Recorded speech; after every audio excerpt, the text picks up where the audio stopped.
Hello, and welcome back to Final Fantasy XIV Pandaemonium. Let me tell you something. I was up at 2 o'clock this morning, I did the 6.2 MSQ, and I was like, okay, time for the raid, and then I crashed. But I'm back, and I'm well rested, and I'm ready to go back to the Lahabrea family soap opera. So, before we begin, a few thoughts. We've seen 3 of the bosses in the trailers, so I know what 3 out of 4 of the bosses are. First boss, actually I'll save that for when I actually get in queue for it.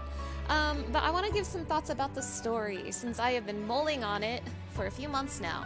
There's 2 big theories with the story right now, and to be honest, I'm not completely sure which one I'm following. One theory is that Ericthonius is the Lahabrea that we know. Like, after the events of Pandaemonium, he becomes Lahabrea, and he is the guy that we, fight in Praetorium and all that stuff. That's one theory. Another theory is that Ericthonius, after he gets sundered, one of his shards becomes this guy right next to me, Claudian. Both of these theories can't be true at the same time. Because if he's Claudian, that means he's sundered, and if he's Lahabrea, that means he's unsundered. You see what I'm saying? I kind of feel like him being our Lahabrea is the more interesting twist, but I am not really personally believing that theory at this moment. That could change with the events of the raid, but right now, I don't think he's Lahabrea. I am personally leaning towards him being Claudian. And mostly the reason for that is, obviously, Claudian's a really important NPC in this story, but also he looks like Ericthonius. He's got, like, the only difference is the hair. Everything else is the same. So, I am personally on the Ericthonius gets sundered and one of his shards becomes Claudian theory. That's where I'm leaning right now. But maybe that will change after the events of the story today. So enough rambling. Let's, do this. An unwelcome visitor. Claudian's eyes are brimming with excitement, the excitement of discovery. Well, let's go, Mr. Claudian. Mana, I've made a breakthrough. After uncountable days and nights, I finally hearkened to the crystal's whispers, and I must say, Professor Claudian, where are your manners? While I understand all too well your enthusiasm, I must remind you that even the most academically inclined prefer a composed recounting of events. Ah, yes, of course. My apologies, Mana. Being consumed by my research for so long, I am afraid I have quite forgotten how to engage in civilized conversation.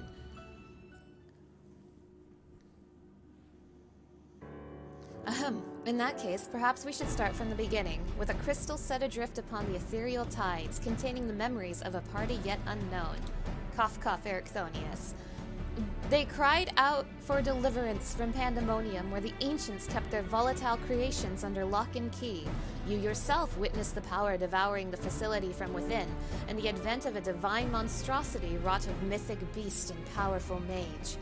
Fortunately, your martial prowess and the combined magical talents of your companions, Themis and Ericthonius, was sufficient to restore order to the circles of Asphodelos, but the greater threat still remains. In the depths of Pandaemonium, a presence yet stirs, its intentions and identity shrouded in mystery. That is the issue at hand, is it not? Since you returned to us, we worked tirelessly to discern the nature of the crystal. In the process, I detected an anonymous etheric signature, which I believe arose from the memories stored within. Analysis of this pattern suggested a feeling of loss or yearning, specifically the yearning to be made whole, and indeed, ambient readings have revealed a faint but identical signature. This can only mean that another such crystal exists in our time. Ooh, double the crystal, double the fun. So, my friend, I must depart to search for it forthwith. By tracing the matching etheric signature to its source, I believe it will be a simple matter to find our crystal's twin. Professor, will this expedition be carried out only by us, or will Mana grace us with her protection? I'm afraid she has more pressing matters to attend to, my dear Russianode. What? Namely, to seek out the secrets which lie nestled within Pandaemonium, where this all began. You know this is time travel, right? Like, I can do both. I can go back, do the Pandaemonium stuff, come back and help you guys. Like, it's time travel. I can do both. From all that we have heard, it appears that time travel from the Crystal Tower is not fluid. That is to say, one can but travel in predetermined intervals. It would be prudent to check in on the occasion in case there are any unanticipated changes. I guess the game told me actually no, you can't do both. As for you, my loyal assistants, I would ask you to remain here and continue cataloging the ancient creations. What if Claudian is the final boss of this raid? What if he travels back in time somehow and gets fused with a creature and becomes the final boss of this raid? Would that be fucked up or what? You can't mean... Do you intend to search for the crystal on your own? Why, yes, that would be the most efficient use of resources, would it not? In fact, I have already commissioned a ship and pilot for that very purpose. I trust you to take good care of the laboratory in my absence.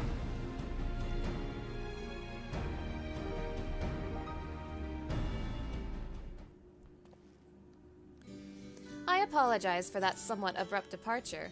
When progress is in sight, Professor Claudian tends to become blind to all else. Indeed, and he has been worse than usual. While I cannot fault him for his excitement, I do wish he would spare a thought for those around him. For reasons unknown, the crystal seems loath to be overheard. Much as it spoke only to you last time, none but the professor has been able to capture its ethereal yearning, which has served only to convince him that he can solve the puzzle on his own. Surely, after some time alone, he'll come to remember how valuable we are. The search for this crystal seemed to be a simple enough matter. Let him have his adventure, and upon his return, I'm certain he'll be back to his usual self. As for you, Mana, it may be best to return to Pandaemonium, as Professor Claudian suggested. Speaking of which, I did have a request of my own to make. Traveling through Pandaemonium requires you to pass through Elpis, correct? There is something I would have you investigate in my stead. While those creations confined within Pandaemonium are considered to be failures, I doubt that's their whole story. Barring exceptional cases, they must have been under observation in Elpis before being consigned to their shackles. And if we were to know anything about the ancients, it's that they would have kept thorough records of the results. Ah, brilliant! Delving into these records may shed light on the creatures Mana has yet to encounter, if your theory proves correct, that is. While there are no guarantees, it certainly beats the current strategy of rushing forward blindly with only her strength to carry the day. For your own sake, as well as ours, please unearth what information you can. You got it, Nemug! Gotta go back. Back to the past.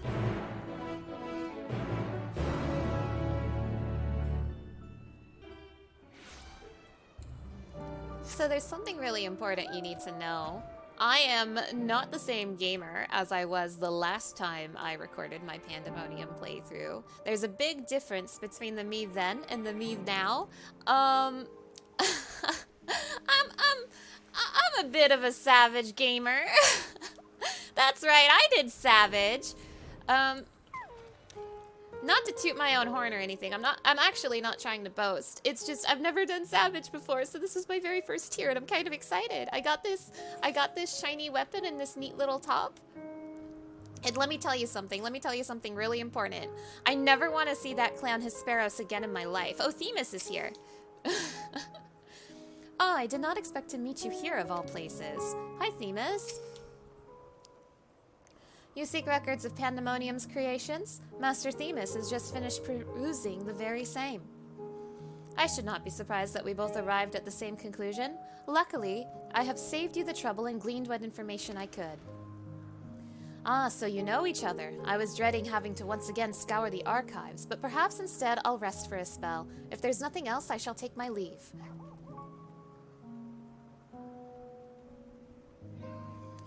As should we. For I have undone the warding sigil blocking the entrance to Abyssos. I came here merely to chase an idle suspicion while awaiting your return.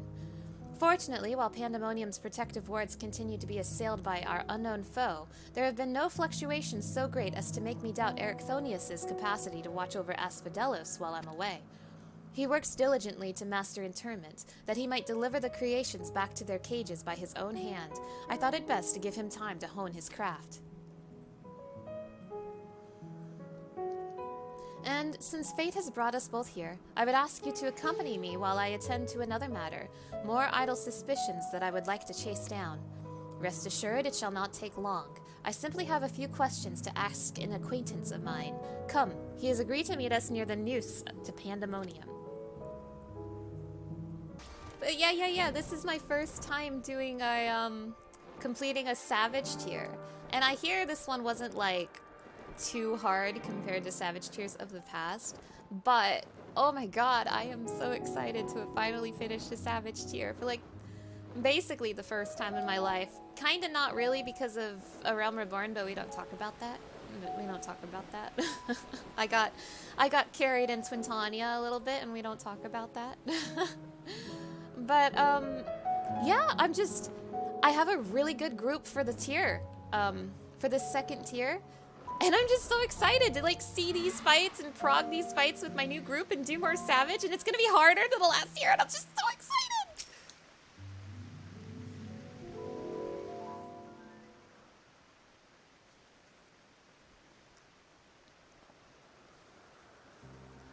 As I have pondered our expedition into Pandaemonium, I cannot help but be mystified by how strongly the warders we encountered felt for Lahabrea, whether it be for good or ill. Hesperos and Erichthonius were two sides of the same coin. The former looked to his mentor with absolute devotion, while the latter looks to his father with bald hatred.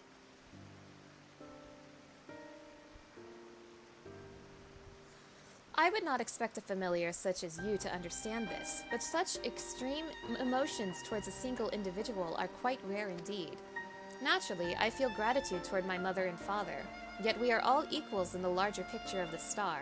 This view is not unique to myself, it is more or less accepted as the way of things. By contrast, the researchers of Pandaemonium seem to view Lahabrea with a feeling approaching obsession. Whether driven by love or hate, they have all been drawn to him. There were many other aspects of the facility's particulars I found troubling besides. I decided the best course of action would be to go straight to the source and pose my questions to a member of the Words of Lahabrea.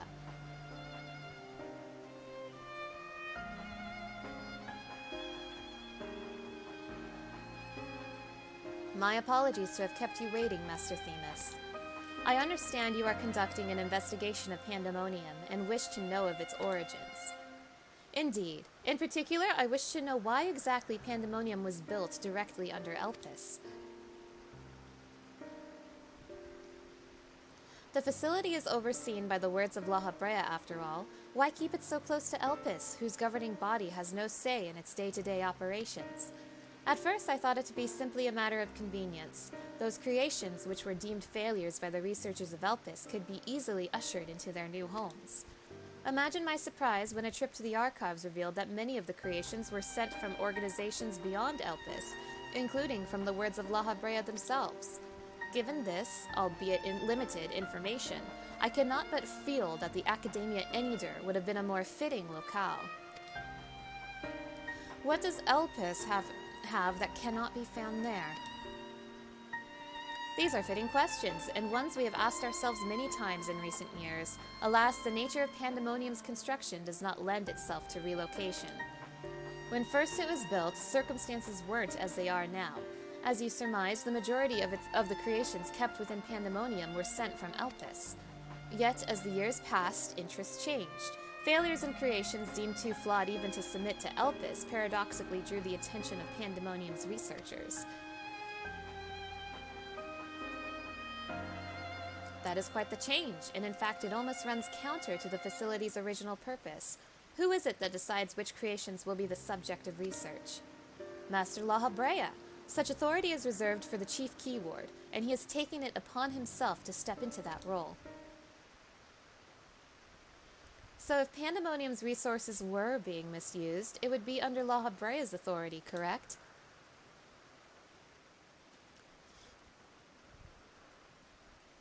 I know not what you're suggesting, but the keywords also hold some sway within the facility. Not even Master Lahabrea would be free from their scrutiny. Oh, so that's why he's, like, warping them to be, like, unquestionably loyal to him so that he can do whatever he wants within the facility. I see you, Lahabrea. I see you. They are duty-bound to report any irregularities as soon as possible. Although I admit as of late their communication has been somewhat sporadic.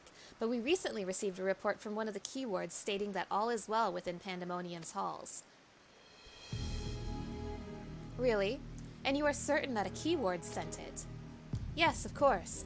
Our communications suffered a temporary obstruction, but I can assure you that the words did their due diligence confirming the identity of the sender. Thank you. This information will be helpful to my investigation. That will be all for my prying. Oh!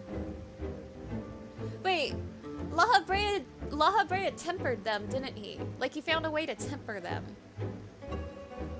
Hephaistos was obsessed with Lahabrea.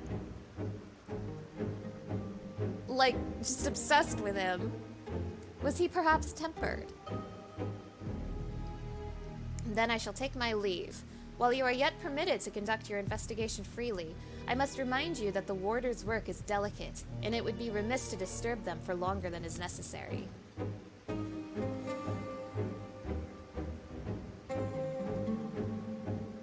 All is well, a blatant lie, and to that we can both attest.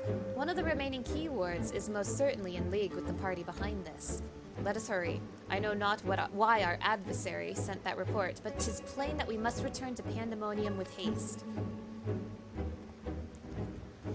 Okay, so Lahabrea was fused, not Lahabrea, Hephaistos was fused with one of the subjects of Pandaemonium, one of the monsters down there, and I wonder, did he do that to himself? Or did Lahabrea do that to him so that he wouldn't be in Lahabrea's way, so that he would work for Lahabrea? Like, maybe Lahabrea is tempering these keywords somehow. Because they're not supposed to be, like, blindly loyal to him. They're supposed to be, like, objective, right? So, fusing the keywords with the monsters might be part of Lahabrea's plan so that he can do what he wants. I cannot guess as to why this false report has arisen now, but it certainly bodes ill, as does the knowledge that our mysterious mastermind has at least one more keyword to puppet. Regardless, they have tipped their hand, and we would be remiss to leave Erichthonius at the mercy of their machinations. Let us hope no harm has befallen him. We arrive in Asphodelos, and harm has befallen him. Hey, Erichthonius! We're back!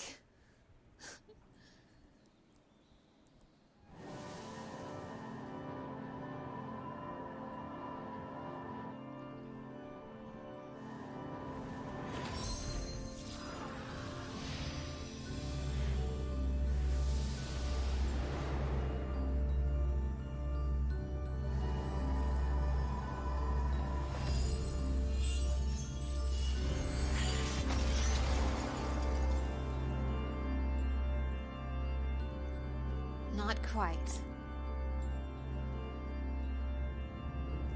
I've traced the sigils countless times, yet still I lack the strength to maintain the spell. And now time works against me. I can no longer be victim to my own ineptitude. What? Who goes there? Oh, it's one of the phoenix birds. There is something to be admired in such single-minded efforts, even if your methods leave much to be desired. You allowed this familiar to catch you unawares. Have you set your sights so high as to forget you walk upon the earth?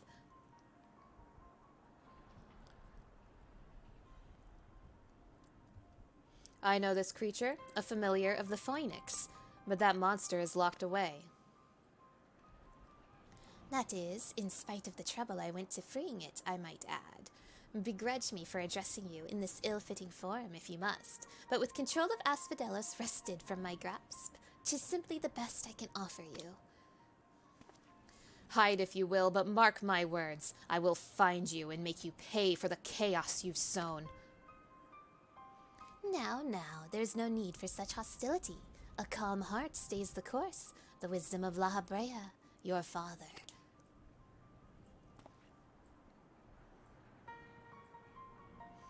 And how would you know what wisdom he speaks? I have heard those words many times, the scolding of a tutor whose students struggle to grasp the most rudimentary lessons, seething with disgust. No! I've not told that to anyone, not even keyword Hesperos. That can only mean one thing. That you still insist on mocking me. Stop this farce, Lahabrea! At last you move to keep up. Pity that you remain behind, nevertheless. Uh-oh. Uh-oh. What? As ever you are, always you fail to learn, fail to understand, fail to act. And though fate deigns to offer an escape, you remain here.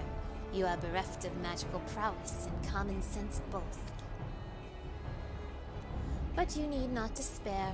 Dull though you may be, you are yet indispensable to Pandaemonium's great experiment. There's the affection I remember. Tell me, did I ever once measure up to your expectations? You shall. Take pride in that, and rejoice to see your wish fulfilled. What? What wish? Come, and all shall be revealed. All this rage, this hatred, is but a consequence of ignorance. Our desires align more than you know. What are you?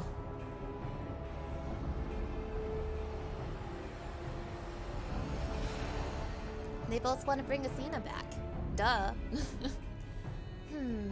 Uninvited guests join our reunion. It seems fortune no longer favors you.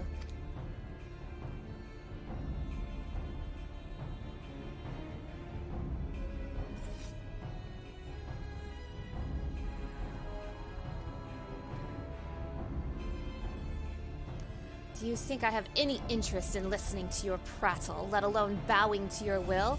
I am no longer a child, and my faith lies with those who have earned it. So these are the heroes who brought Hesperos low, even as power divine flowed through his veins. 'Tis plain that there are worthier subjects to contend with.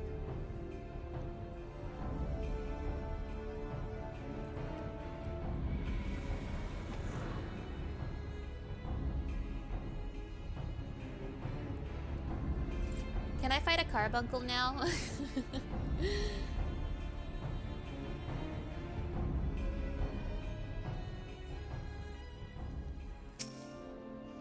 Just what was that familiar after?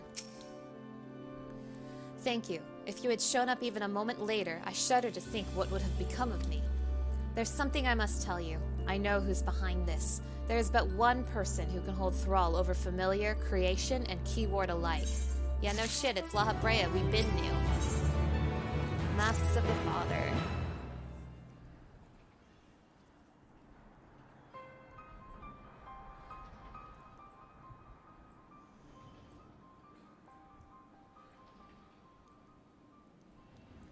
And so there can be but one conclusion. Lahabrea was the driving force behind the chaos from the start.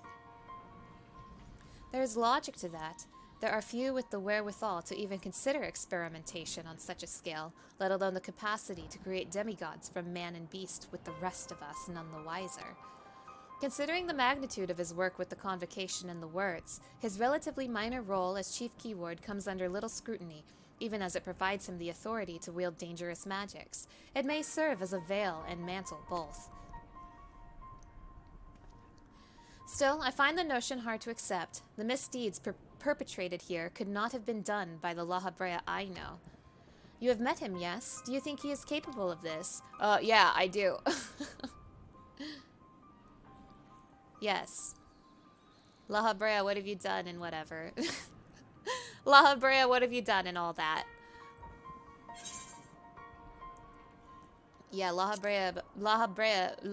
he's capable of far more than you know. Is he? So you believe Lahabrea to be a man of few scruples, if it brings his goals closer in reach. That alone should be enough, but let me assure you, Lahabrea holds nothing so dear as his own ambition. While he may not be the one to let emotion stand in the way of his mission, I cannot believe there are no depths to which he would not stoop. Although we met but briefly, the impression he left on me stands in stark contrast to your evaluation. Though his methods are ever unorthodox, they seem guided by a firm understanding of what is just. There's one way to find out for certain. We delve deeper into Pandaemonium and pull back the curtain on this mystery ourselves. A wise course. I would not deny the truth if I saw it with my own eyes, even if it was discomforting to behold. Then we must move forward with no excessive caution. Lahabrea, or whomever is behind this, has likely spread their tentacles into every corner of Pandaemonium. We can safely assume the other keywards won't greet us with open arms. Agreed. Let us make our way through Abyssos one careful step at a time. I shall stay by Erichthonius' side in case our enemies think to target him again. Could I trouble you to take the vanguard? Hell yeah, I'll do it! Anything for you, Themis! Anything to see a big mean carbuncle! Thank you. As a precaution, I shall safeguard you with a simple spell. This will ensure that even should we become separated, my phantom warriors will still come to your aid. Oh, thanks for the foresight, Themis. If it does come to battle, the keyword's magic will put us at a disadvantage once again. Luckily, we have you to even the scales somewhat. I trust you shall be liberal with your weight. I'll do my best.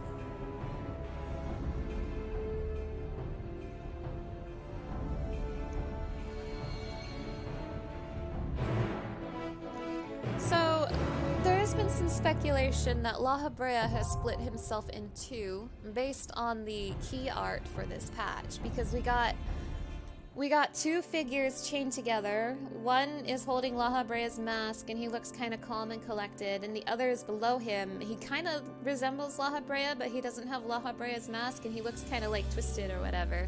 So I've seen some speculation that Lahabrea has been split in two, or maybe Lahabrea has a twin, I don't know.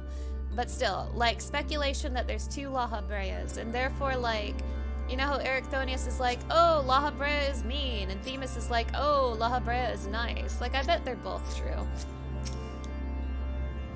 Just what is Lahabrea planning, and what role do I play in his schemes? Judging from the demeanor of that familiar, there is little doubt that our enemy has a tight grip on Pandaemonium and its denizens. We will be vulnerable. And I will be fighting a carbuncle now, please and thank you. So,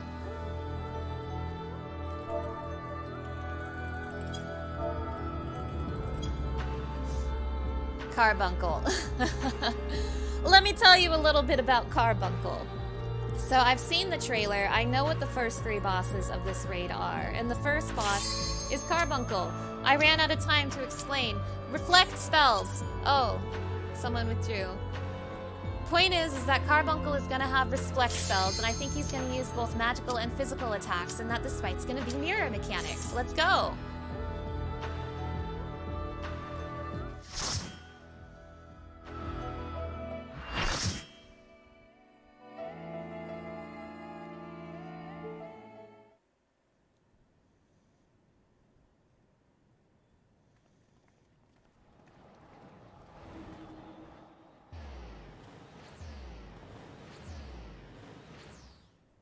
Uh-oh, lads. I think we've been warped into Abyssos.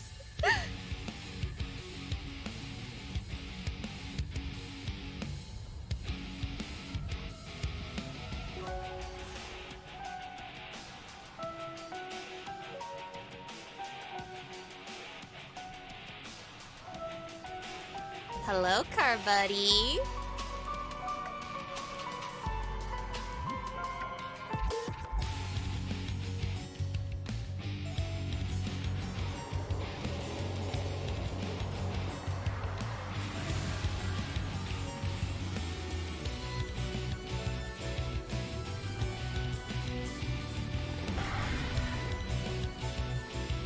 I am ready for your mirror mechanics.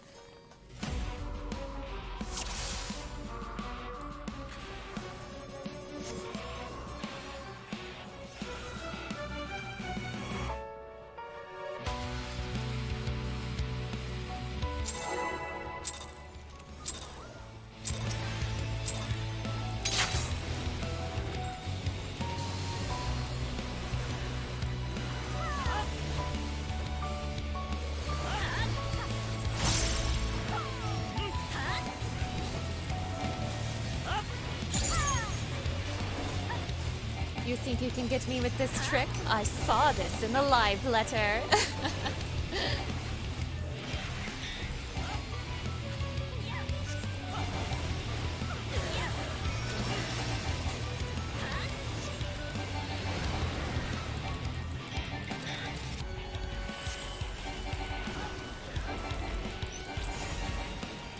You fools. That was a mirror mechanic. Alright, that's it. That's all I know of this fight from the live letter. Everything else is going to be new to me. Although I'm expecting a physical attack with swords.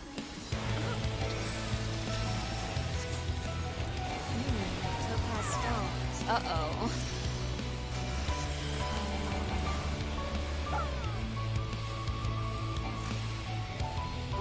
Eek! I'm stooted.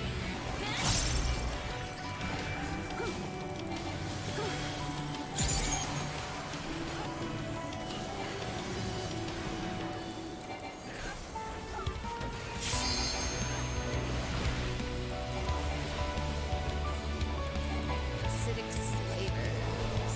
Oh, mechanic. Slaver.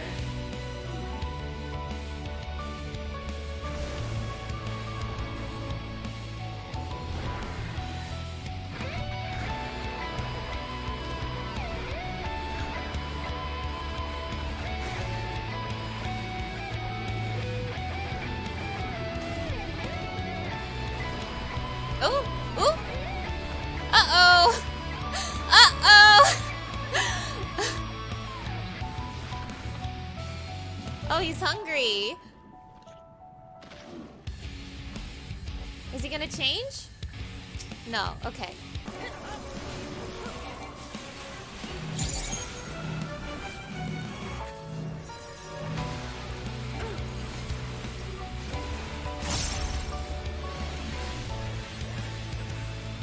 Oh, that's gonna kill me. Or not. Magic and not magic. Ooh, getting bigger. Ooh, getting real big. Ooh, he's slobbering everywhere. Bad dog. Crunch? Crunch munch? And mechanics? That will do something. Oh, uh-oh. Okay, okay. I think I know what to do. Oh, I'm doing this in the wrong order. I am a clown. I didn't see him go there. But yes, I had the right idea. I just messed up. Ow! No! Not me! No! No! Let me go! Wait, what's happening? Where am I? Ow! Oh, ah! He ate me! He ate me! Bad dog!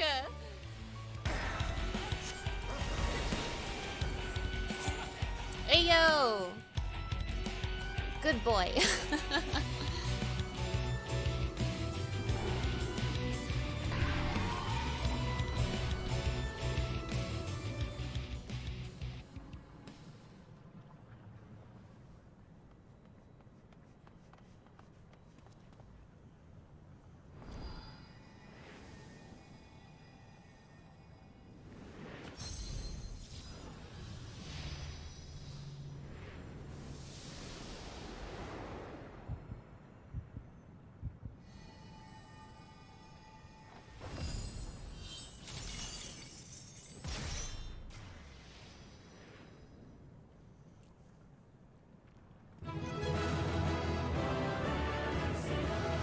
That is Bungle Gumbreaker back there. Ayo, that was fun. Not sure what happened when I got eaten, but interesting, interesting.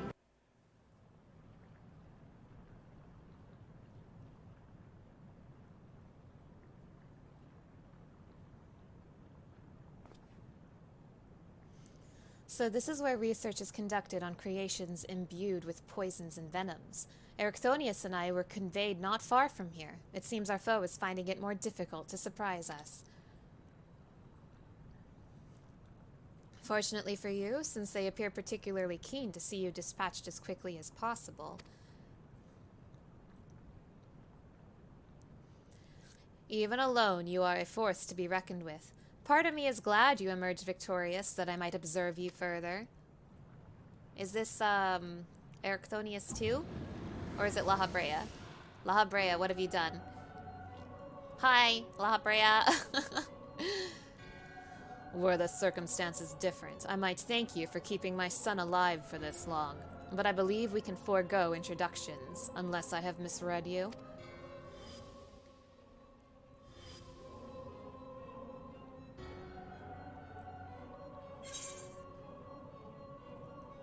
I'm all too familiar, Paragon.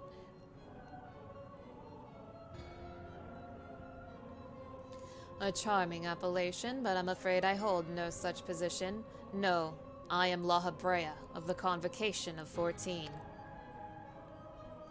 If you are truly who you claim to be, then answer this question.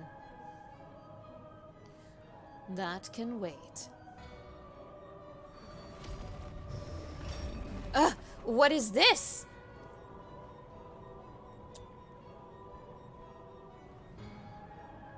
Now this is curious. The trap I wove at your feet reacts to ether, but you remain unaffected. Such thin ether, and in an unfamiliar composition besides. It is of no matter, I suppose. A more direct approach will beget the same results. I would advise you to think carefully before deciding your next action. Strike me down here, and Erechthonius' wish shall remain unfulfilled. Never again shall he meet Athena. Mother? You would dare hide behind her name? Listen well, Erechthonius. We are of the same mind concerning your mother. You have your allies for protection, so what harm is there in hearing me out?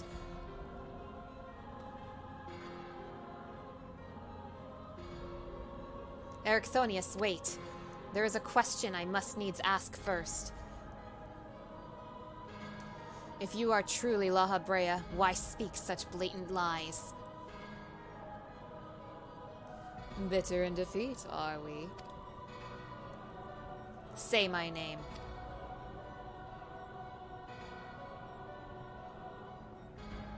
A simple request.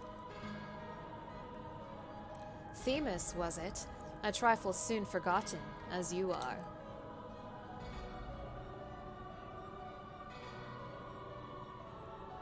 I have my answer.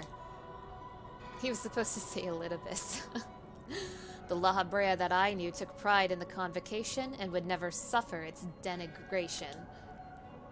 My name is Elpis, you clown! Or my title is Elpis.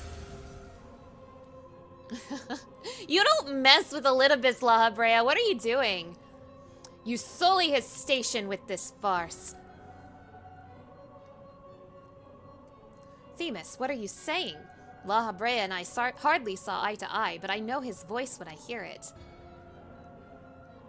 Indeed, he makes a passing fine imitation in appearance and manner. However, the real Lahabrea would never call me by the name Themis.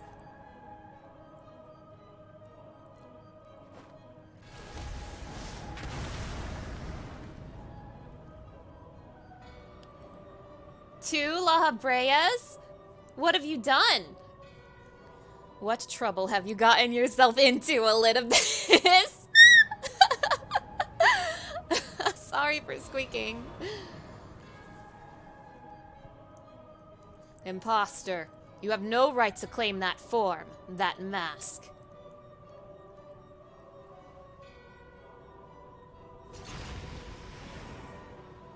Ooh! Who are you? What? Who?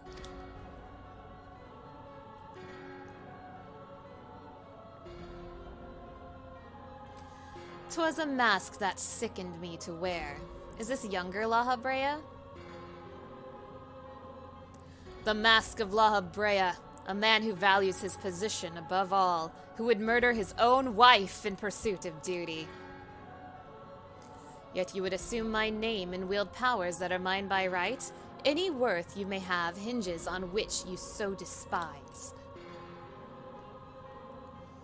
Such trite provocations. I will not be goaded into finishing this ere my work is done. Erechthonius, listen well. I am Hephaistos, the final boss of this raid tier. And it is I whom you should call What? The soap opera keeps going?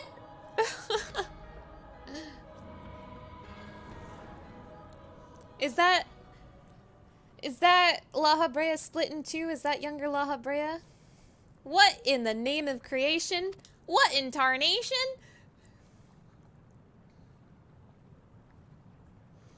We would do well not to stand idle while our enemy is about. I believe an explanation is in order, Elpis. Let us return to safety so you may provide it.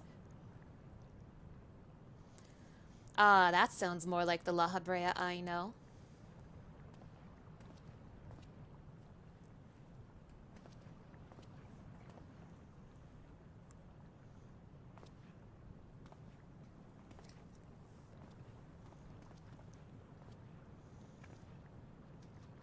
Before we depart, however, I must offer you an apology.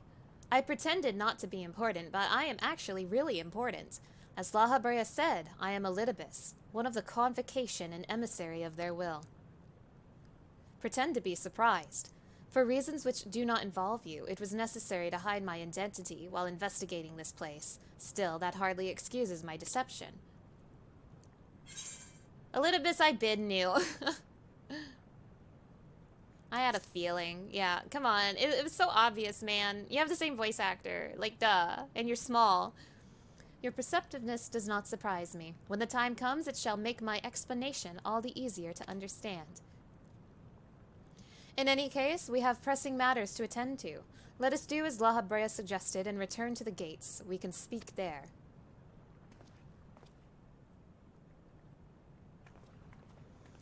Please, help him.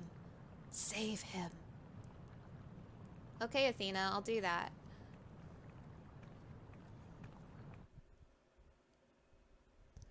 Who is Erechthonius' real dad? Was it you, Lahabrea? Hi. I see Elpis has chosen to keep odd company. Such a vexing composition of ether you possess. I still don't understand. Man, Lahabrea... Dude, you're tall. Holy moly, you're tall. As you are aware by now, I am known as Elpis. After my dear friend Azim and I detected irregularities in Pandaemonium, we decided the best course of action would be to hide my station as I conducted my investigation. I am sure Lahabrea, as well, is eager to find out why I hid who I was, so I shall save that story for later. First, I would speak of you, my friend. Although neither Azim nor I had ever met you in the flesh, you come with her highest recommendation. That alone was enough for me to accept you as an ally without question. That somewhere in the world, a guiding star so similar to herself was out there, amused Azim to no end. There was not a shade of doubt in her heart that you would be a formidable ally. Furthermore, I have heard stories of Mistress Vina, who held the position of Azim previously, and journeyed with a familiar much like yourself. That made the decision to trust you all the easier. She, too, now dons the white robes of an advisor. If she placed her absolute faith in you, I knew I would be in capable hands. Aware, though, I was of the path you had walked, I had no interest in exposing you. I merely wanted to meet you, to travel by your side for a while. It'll make it hurt more when you kill me in the future. I may know but a small portion of your whole story, but that is enough for me to believe you would never lead me astray. I wanted to tell you that. Thanks, Elpis. I admit my own grasp on what just occurred is somewhat tenuous. Doubtless, Lahabrea can elucidate matters for us.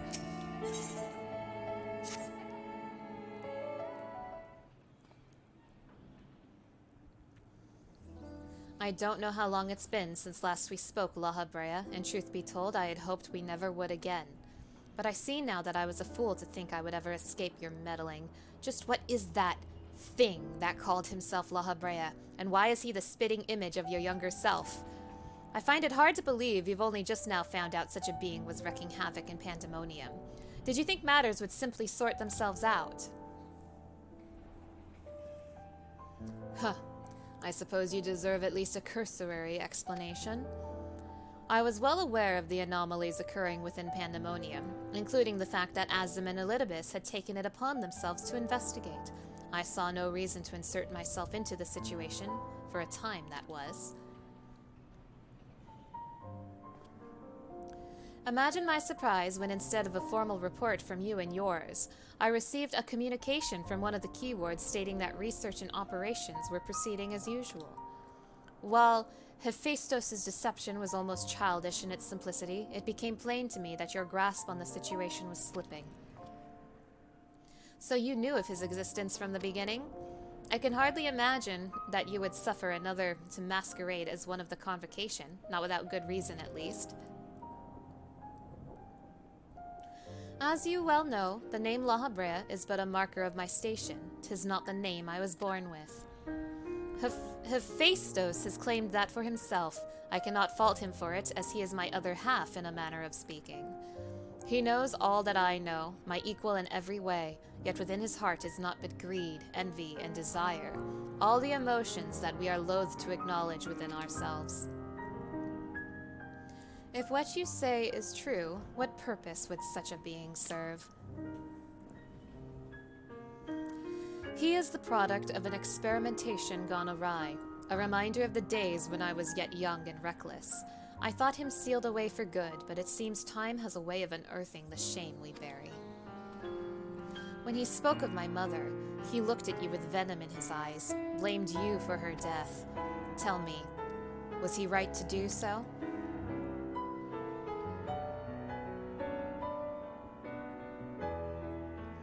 His words were but the ramblings of a tortured mind. The hatred and despair he endures has warped his view of the world irreparably. And now that he has awakened, he must be put to rest. If he succeeds in breaching Pandaemonium's protective wards, he shall invite disaster unto our star. As chief key ward of Pandaemonium, it is my duty to decide the proper course of action. As such, I declare that all research shall be summarily abandoned and the facility destroyed. What? You would leave the other warders to their doom?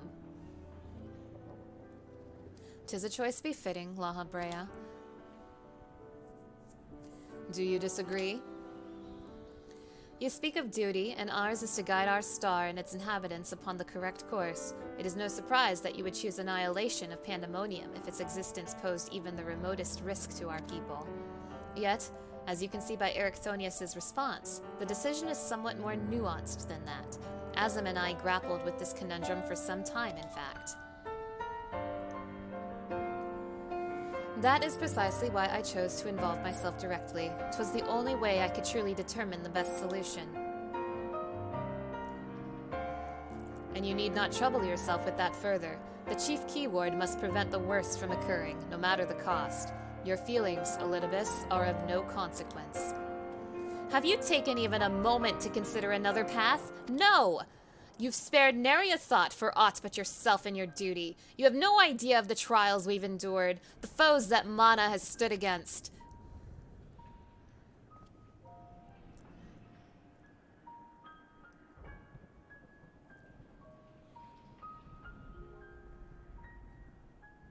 Mana, is it? A being of such ether as I have never seen. What are you? She is the guiding star that shall lead us safely through this. Thanks to her stout arm and steadfast courage, we have subdued the mythic creations and returned them to their cells. Speaking of which, I would hear your opinion, Mana. As outsiders, we are in a unique position to look upon circumstances with our vision unclouded by attachment.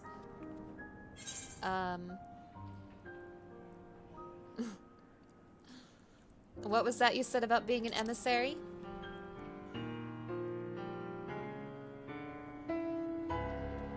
That's brilliant! Elpis the emissary may speak on our behalf. Should he judge our approach the more sound, even Lahabrea would be compelled to listen.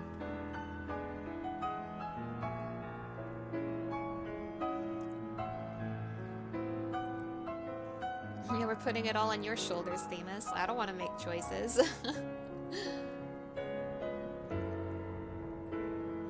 As a Litibus, I am duty-bound to assess the matter from a position of impartiality. My opinion as Themis can carry no weight. You understand what that means, yes? I do. Even so, you've walked with us all this time, seen what we've seen. Based on that alone, I trust you'll find the best way forward.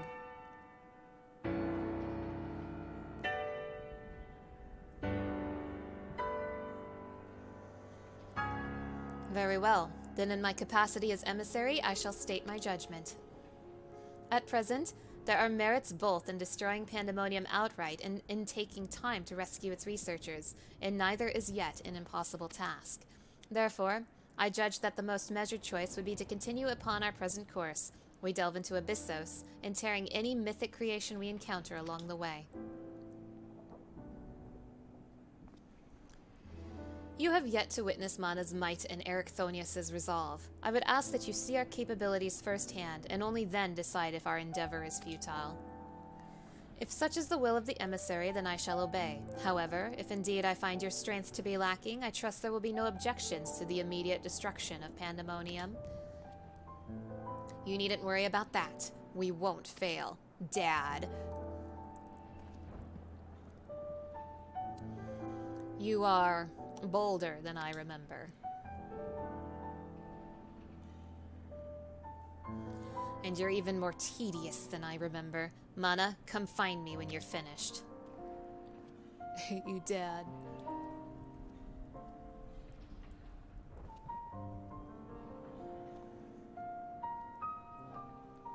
Erichthonius is understandably frustrated, but if we are to conquer Abyssos, we must go forth with clear heads. Pray, lend an ear to his troubles, that their weight might be lightened. Okay, so, yes. Lahabrea has split himself in two. Confirmed. I wonder which one of those two Lahabreas is the one we meet. Because maybe this guy, this Lahabrea, maybe he dies. And then wacky, crazy Lahabrea that we're gonna fight at the end of this tier is like Lahabrea we know or something. And maybe he was like that because... Okay, so the theory is like in his grief or something, and this is just a theory, this isn't confirmed yet. It's like in his grief or something over Athena's death, Lahabrea determined that like his less reasonable thoughts were holding him back or something. So in an experiment, he split those irrational thoughts from himself so that he may continue his work, like, reasonably.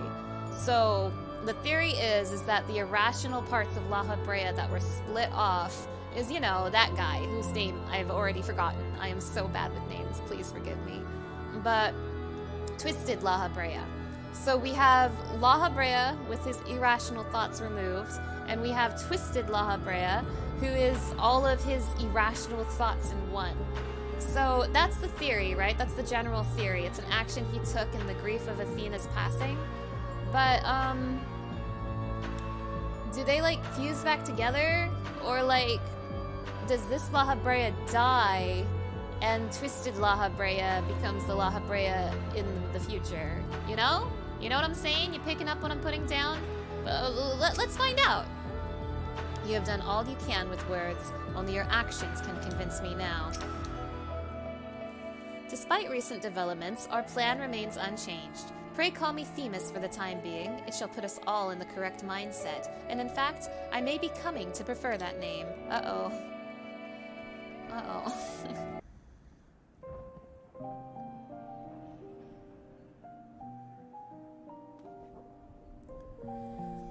You do have my gratitude, ill-fit as I am to show it at the moment. Without your words to sway him, Lahabrea would have carried out his plan without a second thought.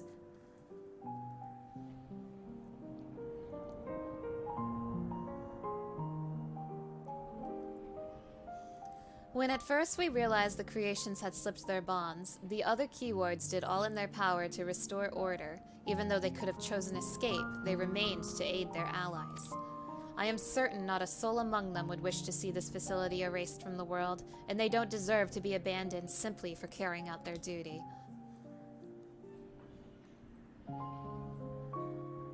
And besides, Hephaistos has secret yet untold. Secrets that would be buried if Pandaemonium were reduced to rubble. I mean to uncover the truth behind his words. The truth of my mother.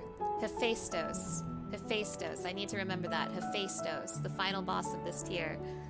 While Lahabrea was quick to dismiss his claims, I failed to see what Hephaistos would gain by fabricating such a story. All I was told of my mother's death was that she perished in an accident. No one would say more. It was almost as if they feared saying more, in fact. Even if it was not Lahabrea that dealt the fatal blow, we've seen with our own eyes how quickly he can condemn others to die. I only wish to know, at last, what befell her. What do you think, Mana?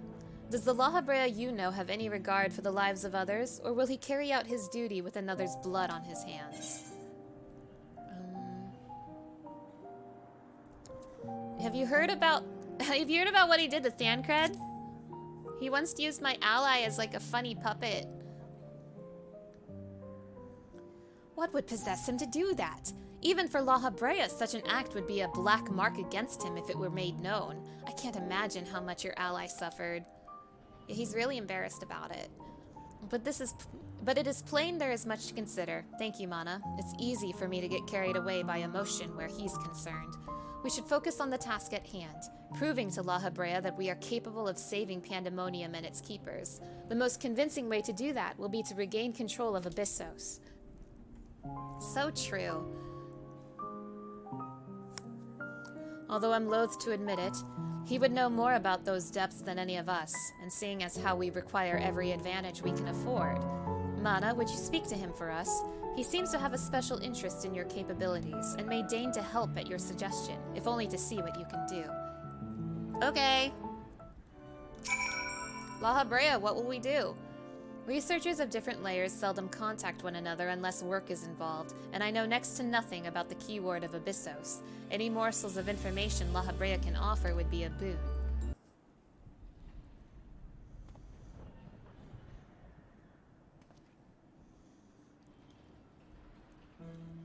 Erichthonius appears to have a deep trust in you, and Elpis tells me you share some relation to Azum.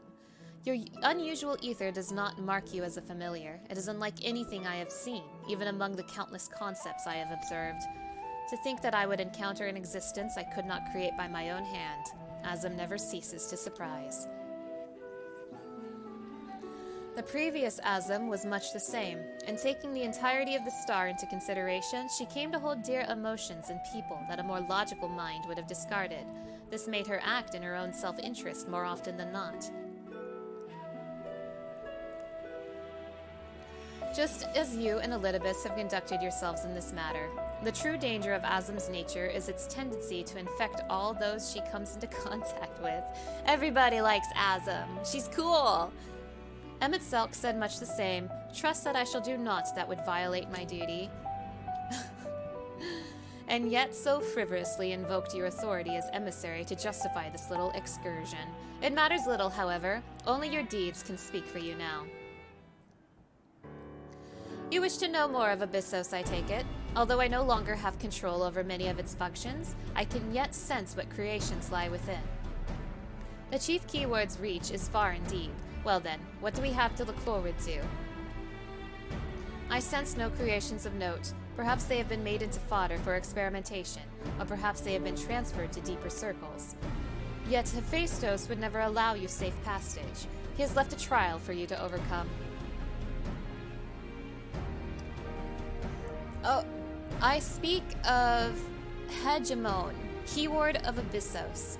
Although her presence is stained with marks of corruption, it is unmistakable. Hegemone.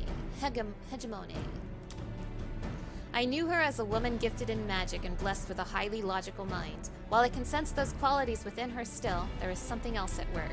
Yeah, she's been fused with a slimy tentacle monster. If I had to hazard a guess, I would say that's because she's already been twisted into a Hephaistos, doubtless against her will. Yeah, that's what I've been saying. Mana, Themis, we must rescue her from that cruel fate, and if we cannot, we can at least seal her away until we find a means to undo the damage. And this is tragic, actually. Them being fused with monsters against their will? Like, that's horrible. Your allies make you bold, Ericthonius. I very much look forward to seeing how far they carry you. Shut up, Dad.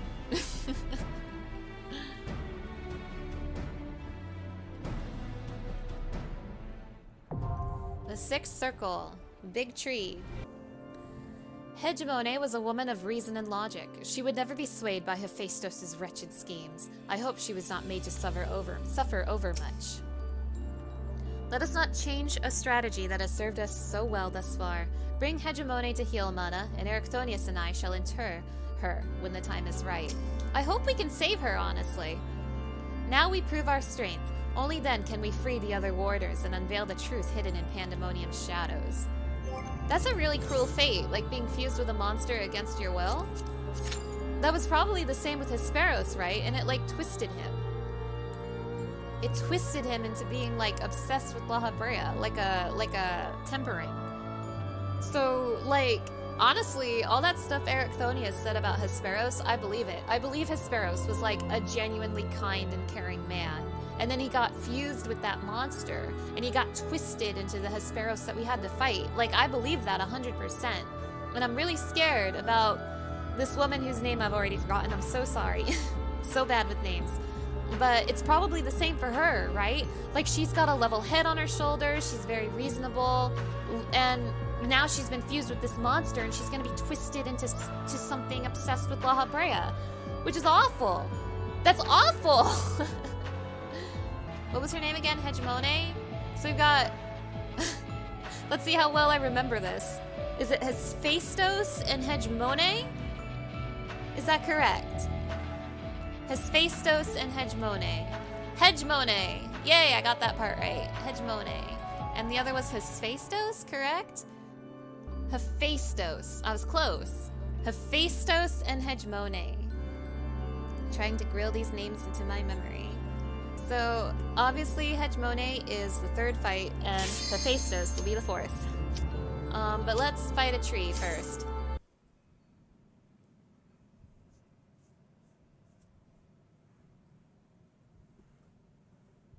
Hi, Hegemone. Wait, are we fighting her now?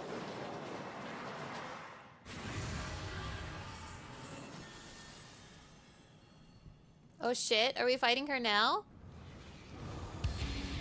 Oh my god, really? Okay.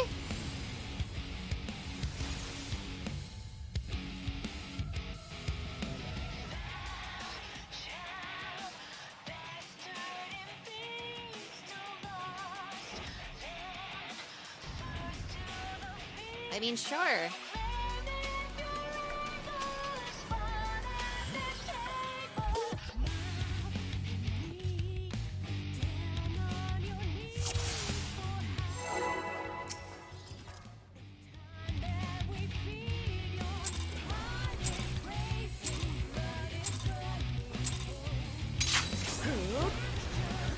This is my charge, and I shall not shirk my duty.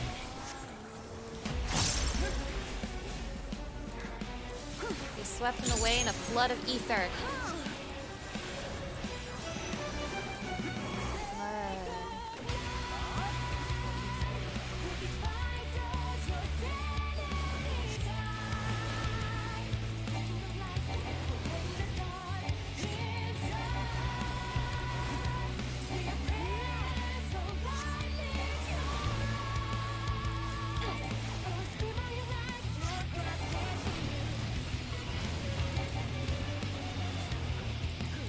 This trick a million times, Hegemone.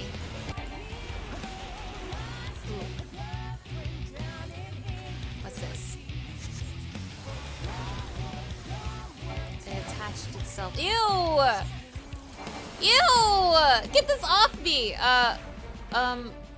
One. Out of control. Well, I didn't do that. Oh, wait, no, maybe... Oh, look away! Look away! Okay, I understand, I understand. So they, okay, yeah. So they have no choice but to do the AoE, and you have to look away from the center. I get it. Also, I am jiving with this music. Holy shit.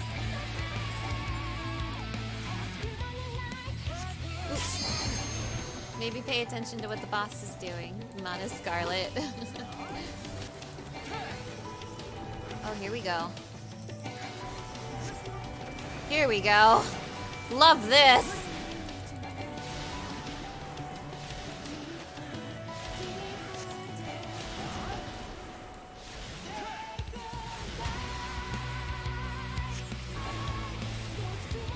Here we go again. I'm ready for you, ma'am.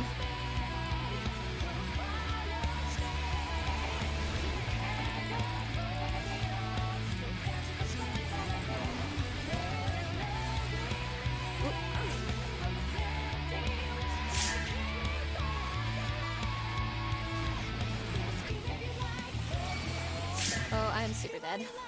Heal. Keep me alive! Ah!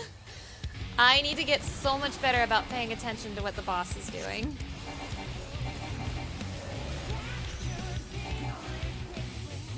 Oh, they're gonna swap. Okay. Oh, so much swapping! Ow! Brain too small! Ooh, fuck. I don't... Ooh, wait. I know. Here. Yay! Brain grew a little bit.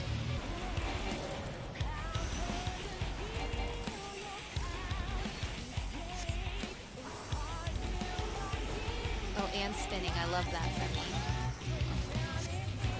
Run! Ah! No! I'm gonna die! Oh boy. That was mean. Hegemone, you're mean. Girls are supposed to rise each other up. And you bully.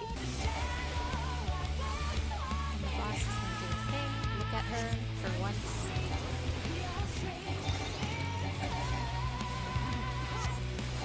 I am picking up what you're putting down, Hegemone. I understand you finally.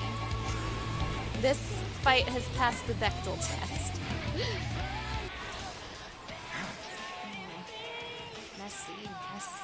Messy, so messy. Ooh, ow. What do you got?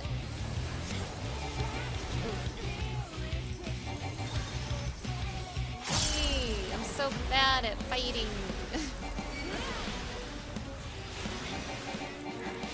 What? Uh-oh, why was I...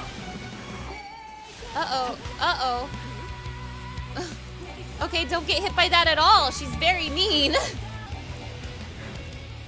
Aw, shit. Here we go again. Let's kill her before this mechanic goes off, yeah?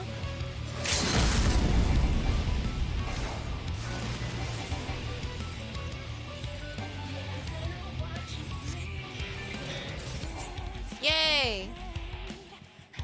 That was neat. Kinda mean, but alright. Gonna be hellin' savage.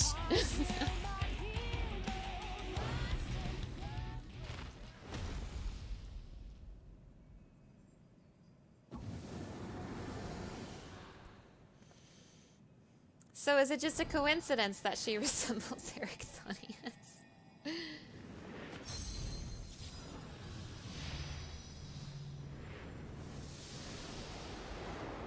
I hope we can save her. I want to save her.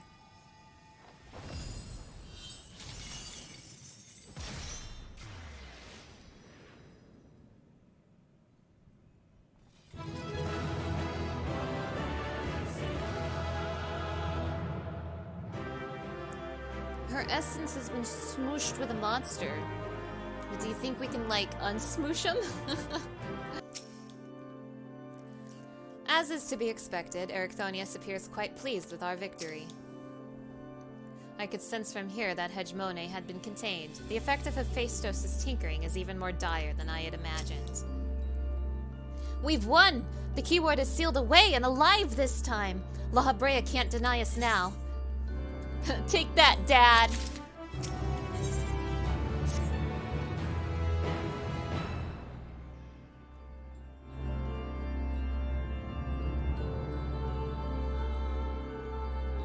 Our plan was a success, although I hardly need to tell you that. Hegemone has been sealed away, and now you have no choice but to admit the merit in our methods. You have the right of it. I am not so petty as to deny the achievements of those I have squabbled with, no matter how strongly we disagree.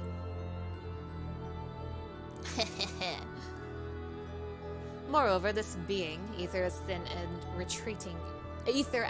as retreating mist, unable to wield creation magics, yet powerful enough to subdue a Hephaistos, has made this ordeal far more interesting. Then we have leave to continue? As for that, there is one among you whose very presence puts the others at risk.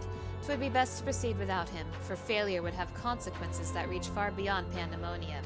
He's talking about Ericthonius. And of whom do you speak? A warder who cannot even conduct his duty without aid.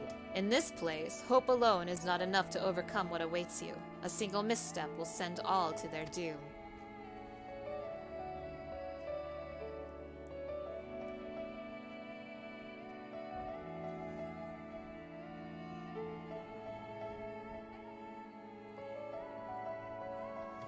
So long as we each do our part and look to the allies by our side, even a neophyte can appraise his companions. That's something that Mana and Themis taught me.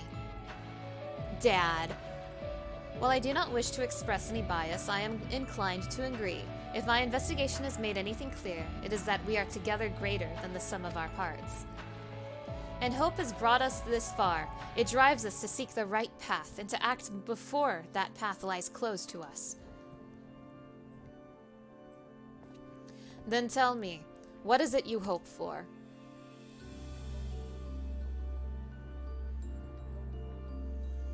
To see Hephaistos in chains. That's the surest way to prevent further sacrifices.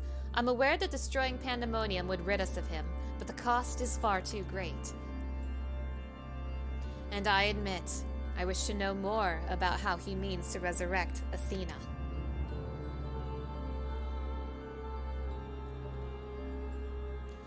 And there we have it.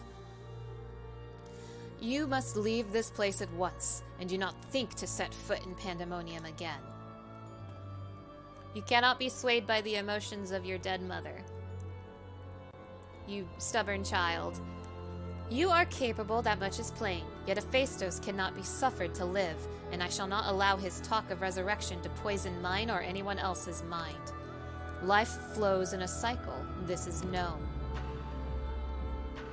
All souls return to the underworld, and Athena's is no exception. She has likely found a new vessel and a new journey to embark upon.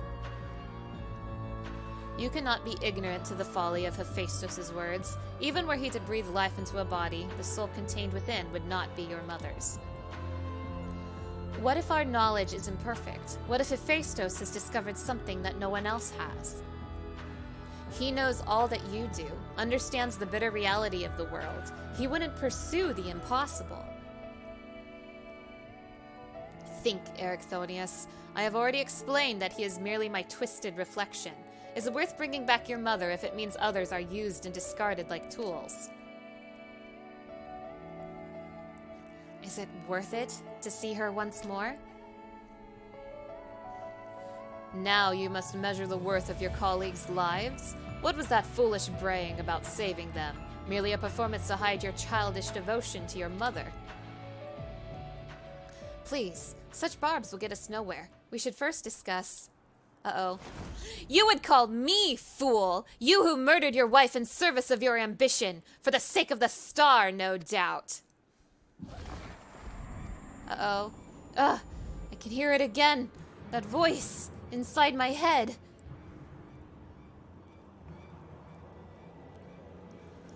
I know who to follow. Hephaistos, father, Ericthonius, don't do it! He's tricking you! Mother, oh, I love you so, and this voice will guide me to you. Ericthonius, no! No, listen not, Ericthonius. Apologies. You taught me that a calm heart stays the course. but I could never even grasp the rudder. No!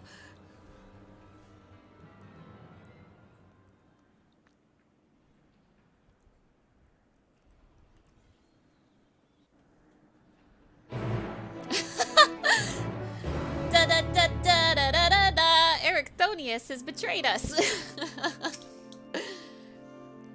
This was Hephaistos' work, there could be no doubt. It seems he learned from his previous failure.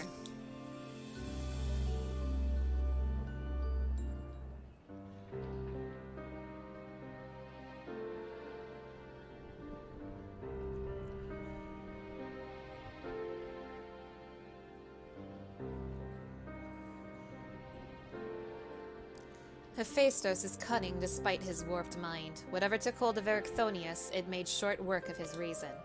From the moment he laid eyes upon me, I could sense his hatred and rage simmering below the surface. 'Twas but a matter of time until it spilled forth, and that was when he fell into the spell's embrace. A magic woven with such skill that Erechthonius himself failed to notice until it was too late. If this is the measures of Hephaistos' power, then the other keywords had little chance to resist it. We saw his work during our encounter with Hesperos. Doubtless, Hephaistos' magic fed his admiration and envy until there was room for naught else in his heart. And there was something else besides. Did you not feel the presence of another? Probably Athena, if I had to guess.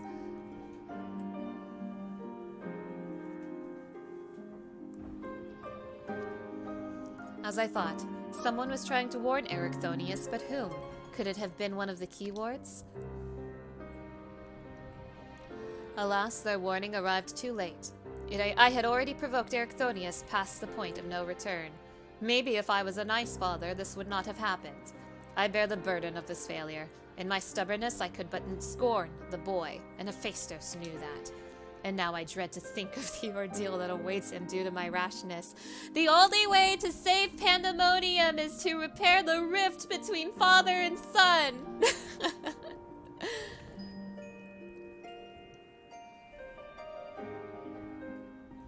There is time yet to save him. We can easily regain control of Abyssos, giving us a firm foothold which to brave Pandaemonium's lowest level. The enemy is within reach.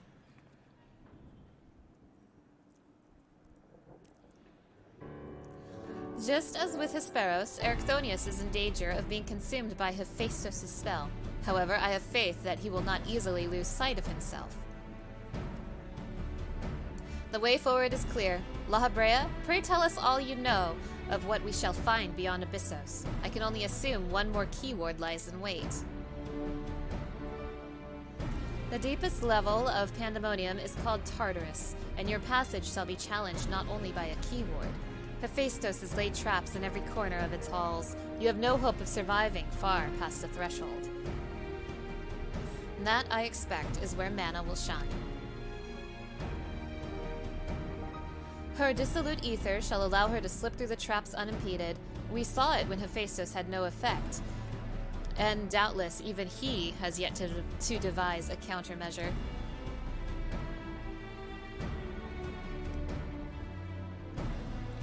Then time is of the essence. Hephaistos is already well aware that you can match a keyword in battle. He will not stand idle while you stroll past his other defenses at your leisure. Agreed. However, clarity will be indispensable to our success, and I'm afraid I must insist upon it ere we depart.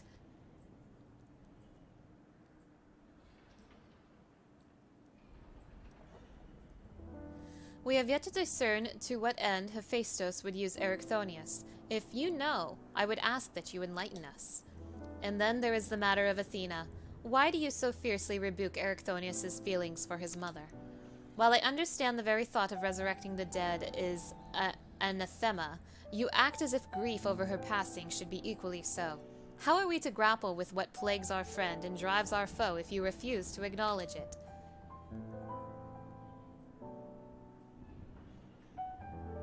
I do acknowledge it. I wish only to spare those that feel it still greater pain. Lahabrea, are you grieving? Do you mean to and so you drove your own son over the edge. You bad dad.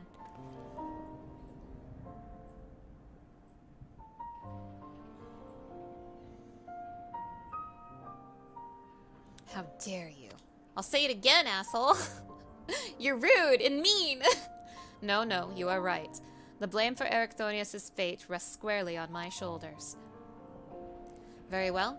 I shall lay bare the truth, but only after the foe before us has been laid low. Is this the tree? Have I been bamboozled? Another keyword? The remaining keyword is Agdistis. She has served Pandaemonium since its inception, and her affinity for magic is peerless even among the keywords. Hephaistos knows that losing her would mean the end of his experiments. He has hidden her in a space unreachable by conventional means.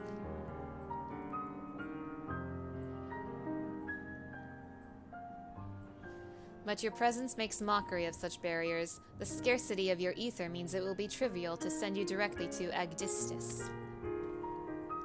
We shall approach as closely as caution will allow. We know where the battle will commence, so I do not anticipate difficulty in detecting your presence. From afar, I shall do my best to provide you with ground on which to fight and phantom allies to aid you. And for the interment, I have yet to think of a foolproof method. Just make Lahabrea do it. Interment shall not be necessary. Oh, we're gonna kill it. From here I can sense Agdistis' essence, but it is scarcely recognizable. Hephaistos was much more She's the tree. He turned her into a tree. He turned this poor woman into a tree. This... Oh no! Oh no, that's sad! From here I can sense Agdistis' essence, but it is scarcely recognizable. Hephaistos was far more ambitious with her than he was with Hegemone. She has been transfigured such that barely a scantling of herself remains. We can but take comfort in what a mercy the underworld will be to her. Oh god, we have to mercy kill her. She's a tree now. Agdistis. Oh man, that sucks! Like, I'm actually really upset about this. That sucks. Like, just from that picture we saw, she seemed really sweet. This is horrible. I'm mad. Lahabrea, what have you done?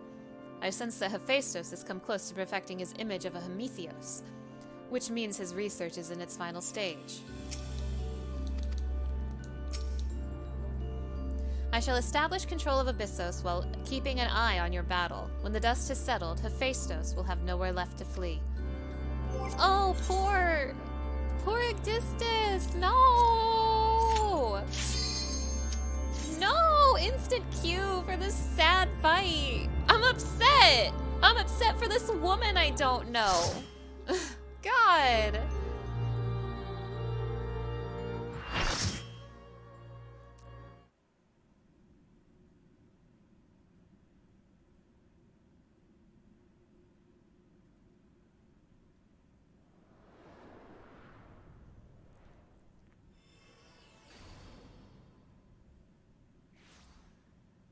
And now we have to mercy kill her.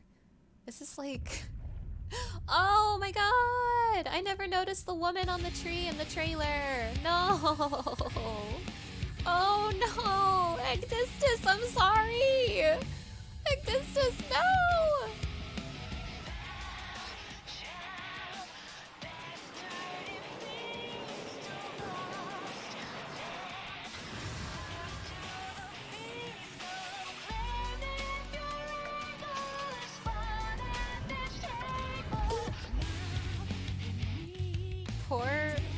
Poor girl.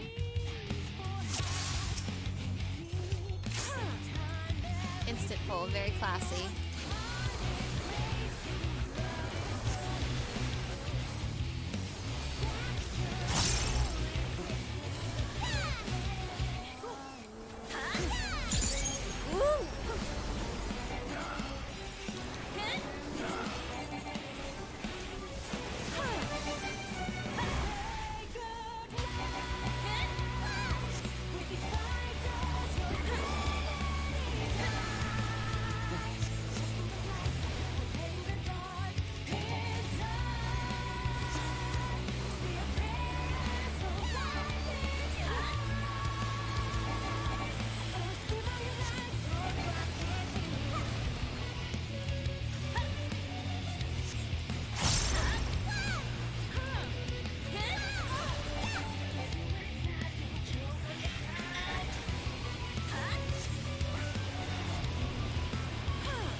thanks, Lahabrea. Worry over towers. Correct? The towers? Or no? Ooh. These are... Oh, they're looking this way.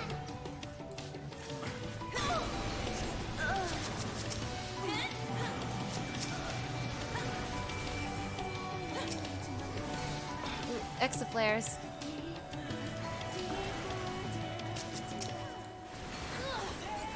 Oh my gosh, how is everyone dying?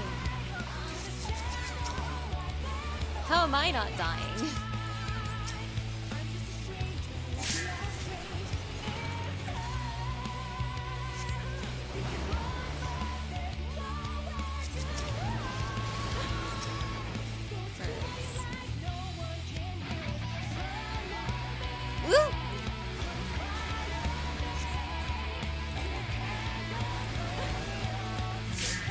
Real talk, how have I not died? How is everyone else dying and I'm not? Ooh. Ugly! Ugly! What? What am I supposed to do? What am I supposed to do? That's ugly. Ah! Bullying! That was bullying! Exaflares.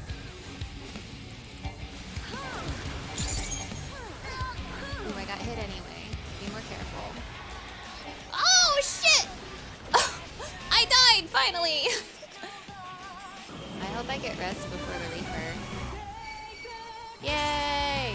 Wait, where am I gonna be rezzed? I hope I'm rezzed on a platform. No!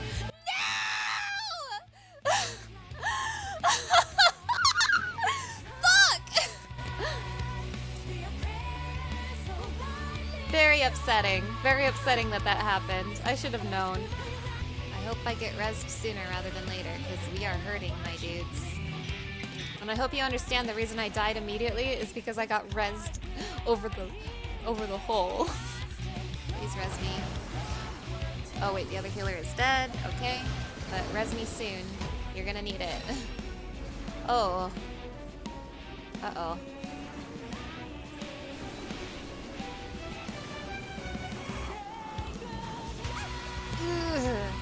Well, we almost have healer limit break, so please res me. I'm begging you.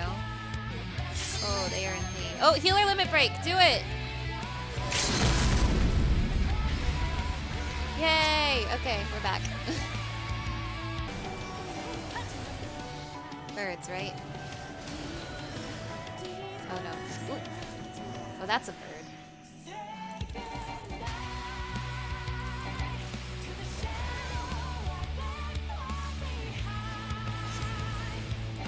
Mean.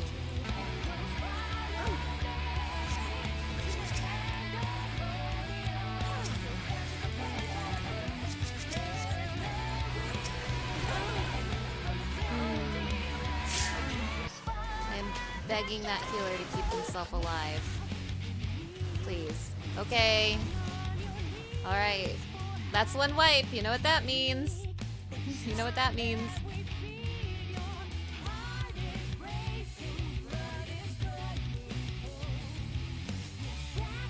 Yeah. Chat hiding graphic. I turned on my chat hiding graphic, but I think one poll was all we really needed. It seems like everyone kind of got their shit together. For now.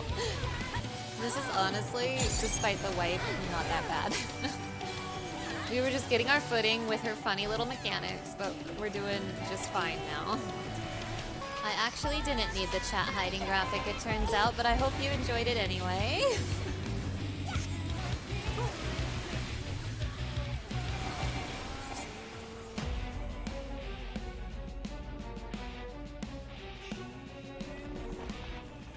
Man, poor girl.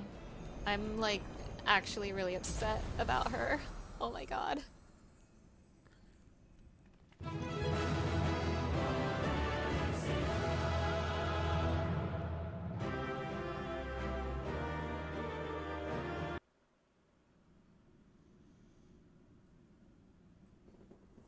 But that's it for keywords, right? We've taken care of all of them except for like the big man himself.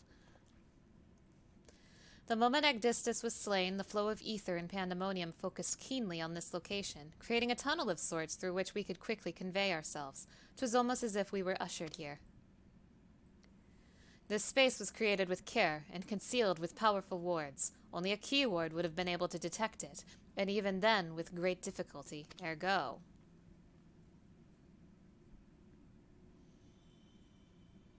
No!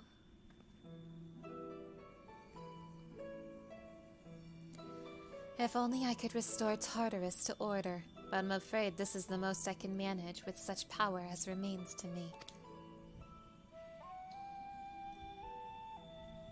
It has been too long, Master Lahabrea. Likewise, keyword Agdistis.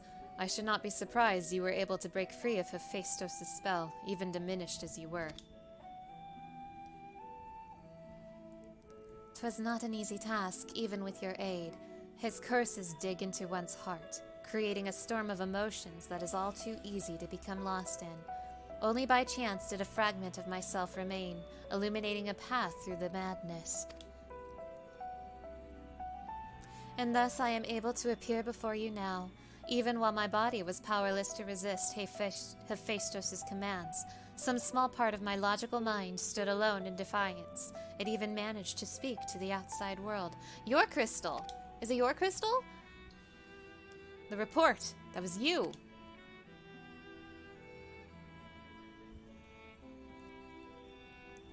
Doubtless you recognize my voice from the many times I have called out to you. The hope that those pleas would not fall on deaf ears was all that kept me from succumbing to hopelessness. It's your crystal! Agdistis! You're my favorite character in Pandaemonium now. I'm so sad for you. But I have a greater purpose here than simply saying my farewells. There is something you must know, that the tragedies of the past do not repeat in the present.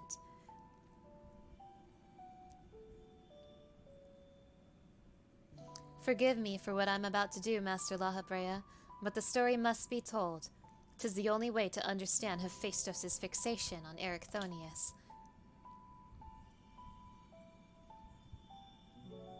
No longer can you hide your heart away.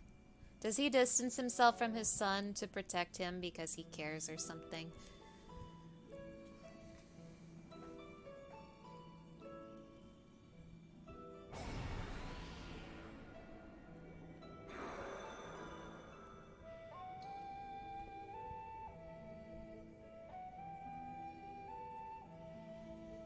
Hephaistos? No, the mask marks him as Lahabrea. Master Lahabrea had brought an end to Lady Athena's life, and sealed away a part of his memories and emotions within Hephaistos. These are my recollections of the moments following.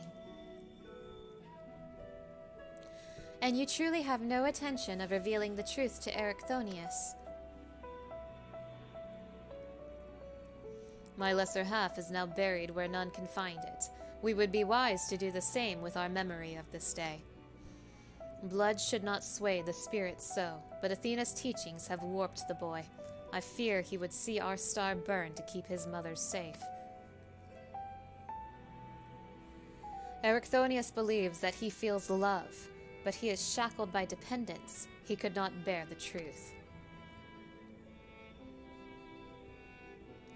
His dependence makes it all the more important to be open with him. He will seek answers about his mother's loss, which shall inevitably lead him to you. Are you willing to accept the blame for Athena's death? Are you willing to accept your son's hatred? Was Athena evil, actually? Uh-oh. I mean, Athena's gonna be the final boss of this raid, right? If that is what comes to pass, then so be it. Better to be burdened with hatred than the knowledge that Athena thought his body and soul mere tools to be used and discarded. Oh.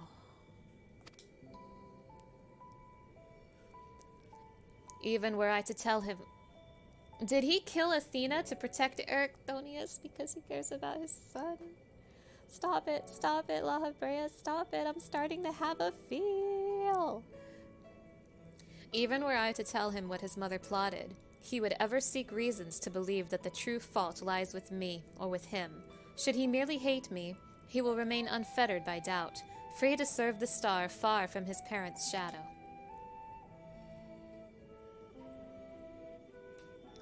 Oh no, Athena was bad actually.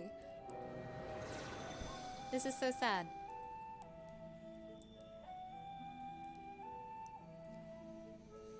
Erichthonius loved his mother more than life itself, and yet, what a dreadful truth you've borne all this time. Such is Lahabrea's nature. Every action, every word, a solution to life's great dilemmas, and none to spare for his own. What I have revealed to you is but a small portion of a larger picture. I shall leave it to Lahabrea to paint the rest for you, and for Erichthonius, I hope.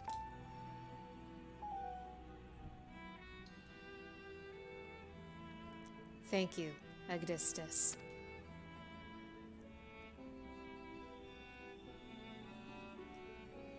I always admired you, you know. What choice did I have when you sacrificed so much to guide our star to the heavens?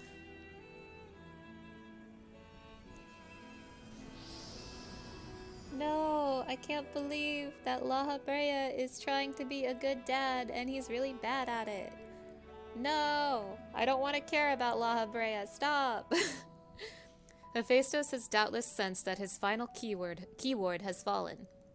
We should return to the surface before he moves to strike us there. If we are to face him, we must be prepared to bring our full strength to bear.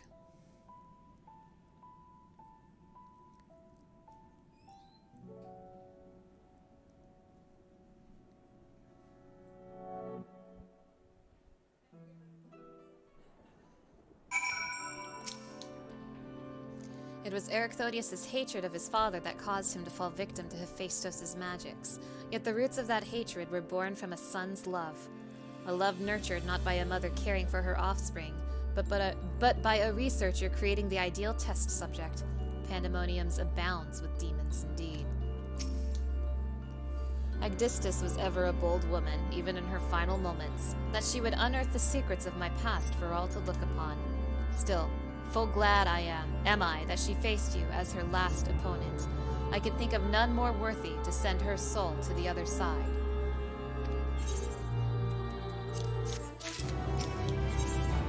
One final wish.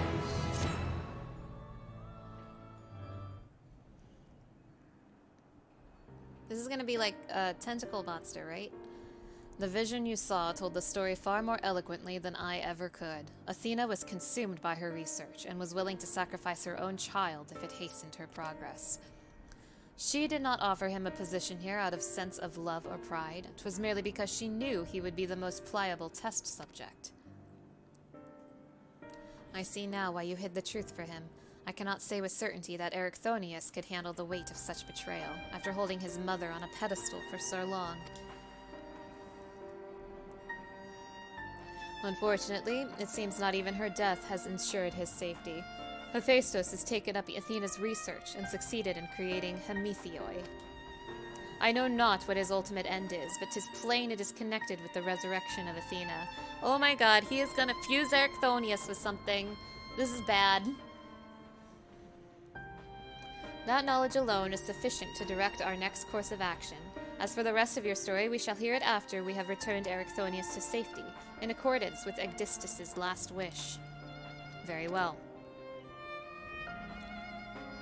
I can at least assure you that finding him shall prove relatively simple now that Hephaistos can no longer bend Pandaemonium to his will. There is but one place left for him to find refuge, the black heart of Tartarus, where Athena built her testing compound. We can assume that Hephaistos will offer fierce resistance. I must focus my every effort on securing a safe means of approach. Leave it to me, Elpis.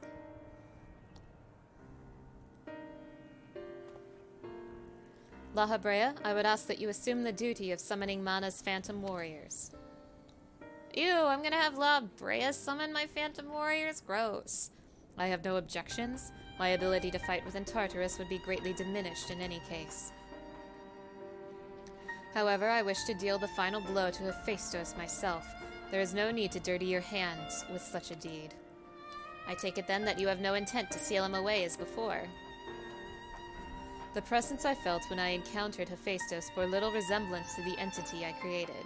By his own hand, he has become something far more wicked, and the same magics that once shackled him may very well shatter before the power he wields.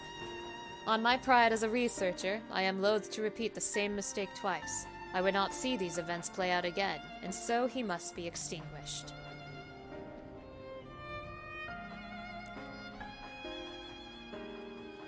Well then, I shall open the way forward. May we finish this together.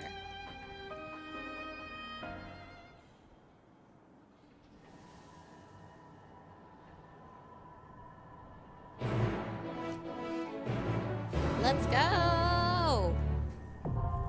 The 8th circle is now accessible. Who's ready for some light rampant? Dark lampant. Dark lampant. The end is in sight. Return to me safely, friend. If Hephaistos truly means to continue Athena's research, then Erichthonius is indispensable to his goals. He is safe, but for how much longer I cannot say.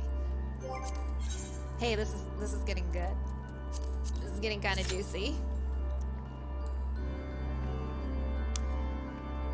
Of course Athena would be evil, actually, right? Of course Athena's actually evil. No, this is good. This is good. I like this story. This story's really good. So last year we had a vampire. Can I have a werewolf? I know I might be reaching. It might be wishful thinking. But can I have a werewolf? Here's what I think is gonna happen though. We are going to destroy the other Lahabrea. Hephaistos? Already forgot. I'm so sorry. I'm so bad with names. We will defeat him. He will have to like fuse back with Lahabrea, but like Lahabrea will be stronger now and he'll be able to like cope with his feelings of despair, and he'll be able to handle it better. He'll be fine. He'll be fine. He'll have to fuse back with Hephaistos, but he'll be fine. And he'll keep him under control. But we will be too late to save Erichthonius.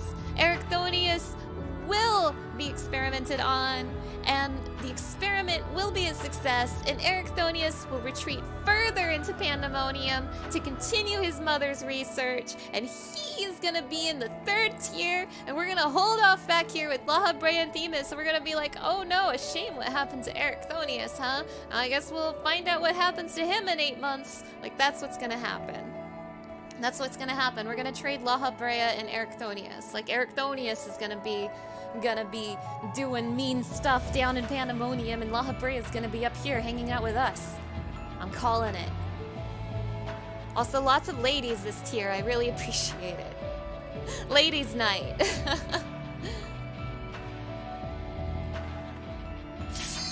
Let's go. Ooh, I hope the music is popping. Turn that music up.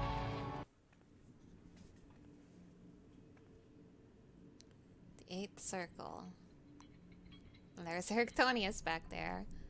Sealed by chains. Also, I said I wanted a werewolf, but I just remembered he's gonna be like an octopus guy. Hello. Erichthonius is mine, heart and soul. And with your death, none will be left to stop me.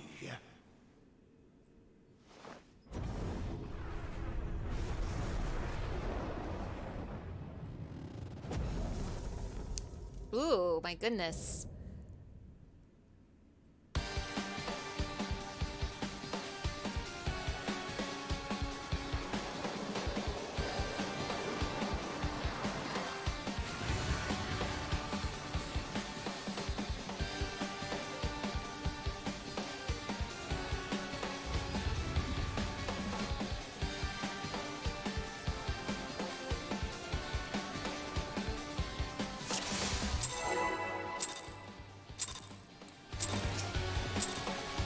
Rest eternal in the dark depths of this prison.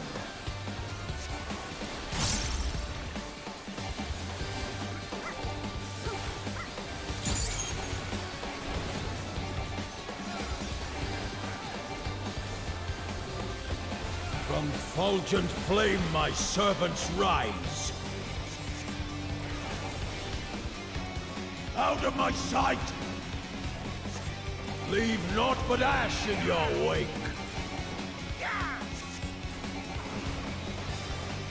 Let seep sorrow into your heart!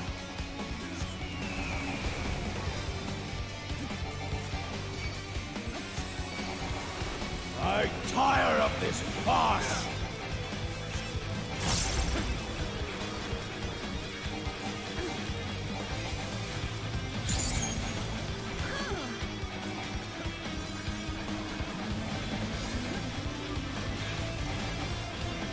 Behold the fruits of sacrifice!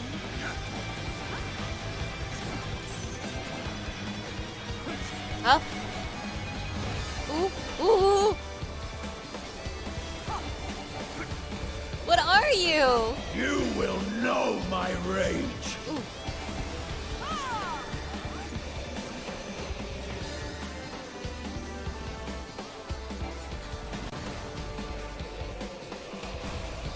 Oh, shit. Oh, shit. Okay.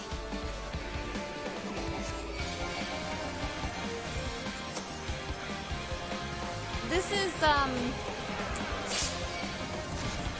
Eek! This is Ascian theme, isn't it? Ascian battle theme? When we, like, fight Lahabrea and junk.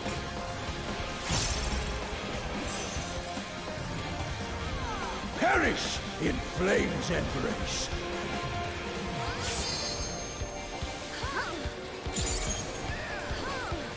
Go forth and sate your boundless hunger!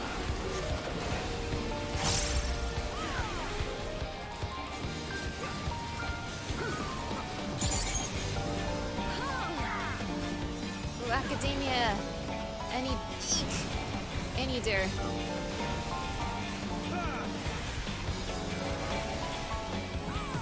From fulgent flame my servants rise. Let seep sorrow into your heart.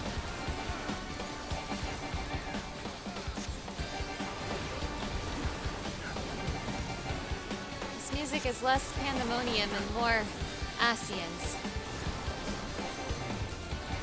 I shall see my wish fulfilled. Is he turning into something else? Another creature! You are prey to be consumed.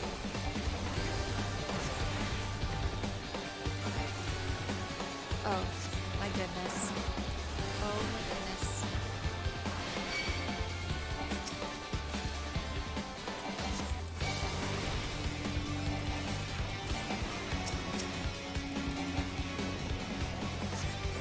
Lahabrea, what's wrong with you?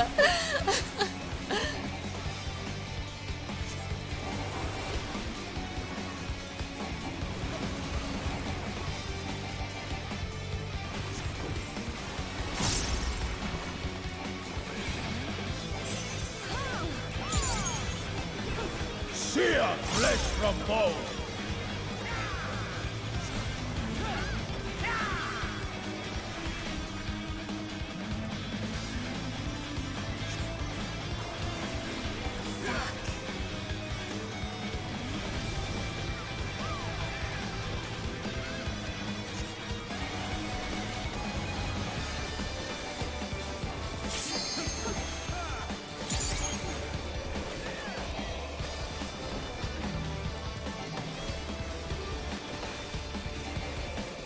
Leave naught but ash in your wake. I tire of this farce.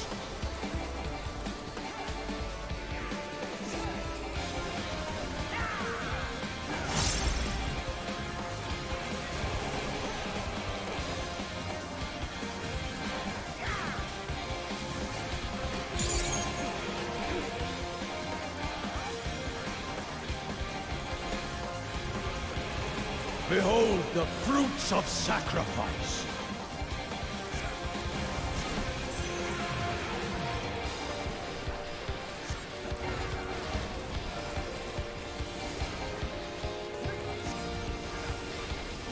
You will know my rage.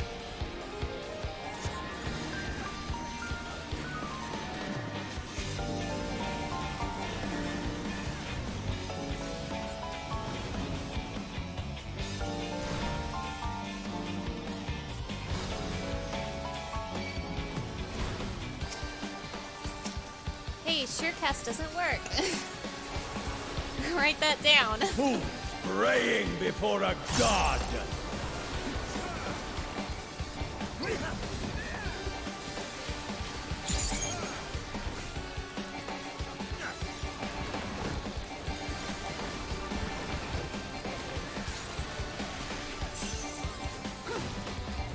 Perish in flame's embrace.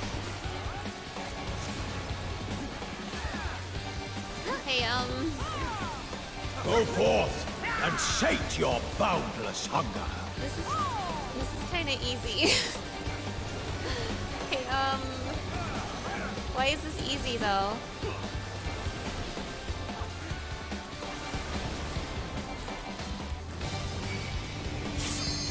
Like he's already almost. Oh.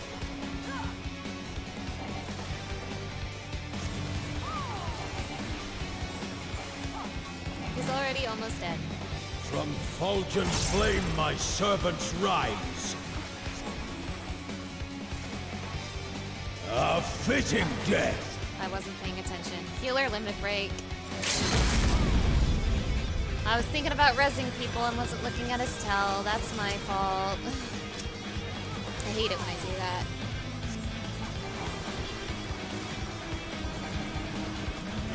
I guess he got mad at me for calling this fight easy. DC. That's not good.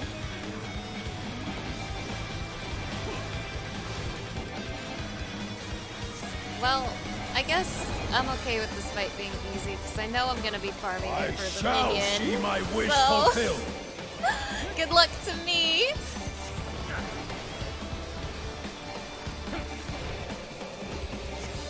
He definitely has another You Gordon are Savage, prey right? to be consumed.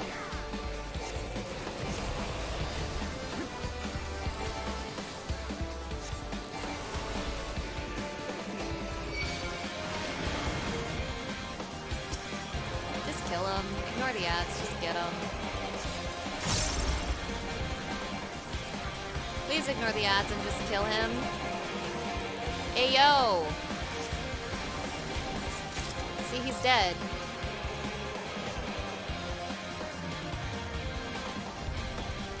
That was... eh. I just hope Savage is better, I guess. That was eh.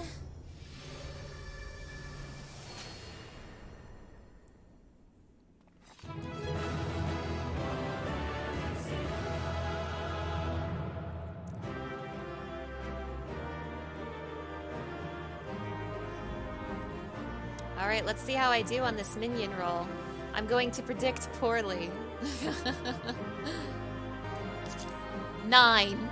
Woohoo! Yeehaw! That fight was eh. Whatever. I hope Savage is funner.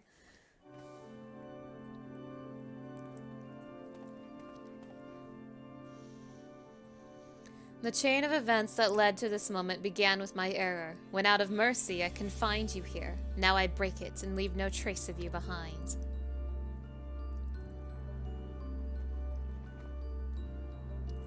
This is not over.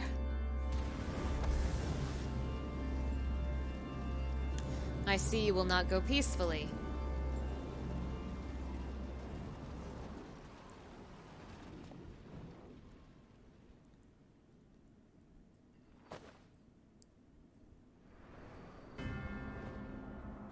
Ericthonius, no!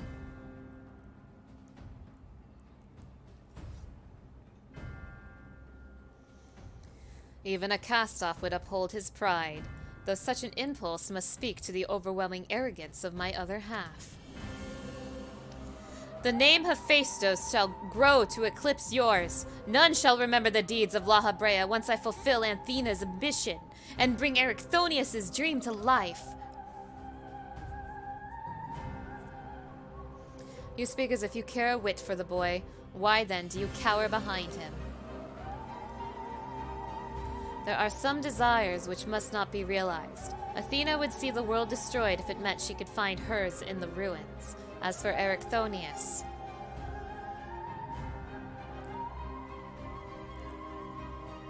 he knows not what his wish would beget, a truth which you have hidden from him. Do you truly believe a father's role is to deceive and manipulate?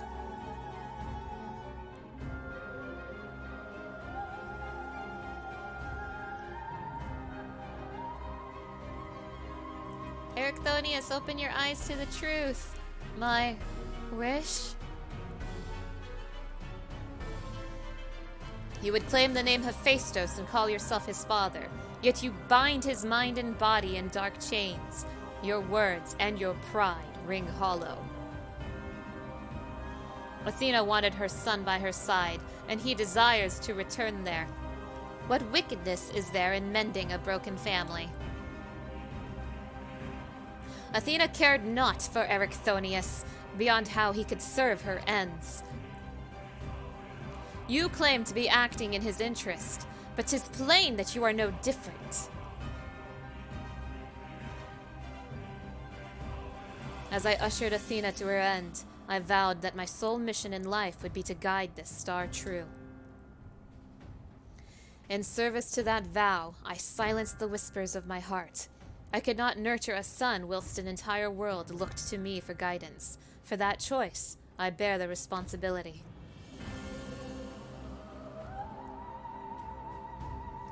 Yet he is still my son, and I'll not suffer you to seduce him with false hope.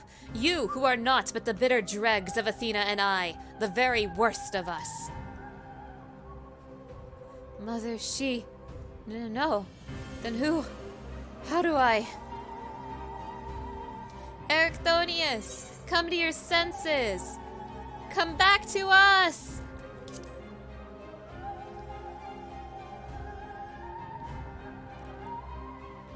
I hear you. I owe you and Themis an apology. Athena, did you ever... In Lahabrea, I will have my say!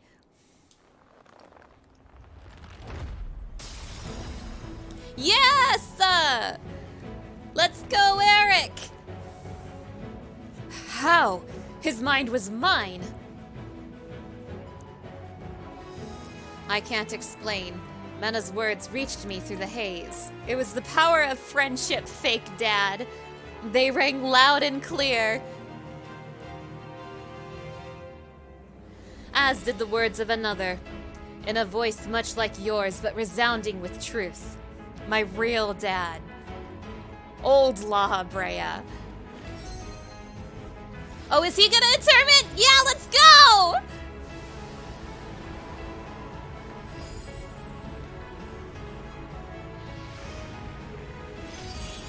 Yes! How? When did you master these bonds? Oh, we've interred much worse.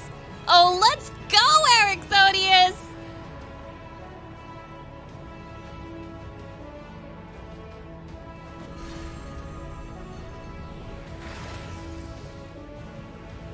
You worthless! You... Ah!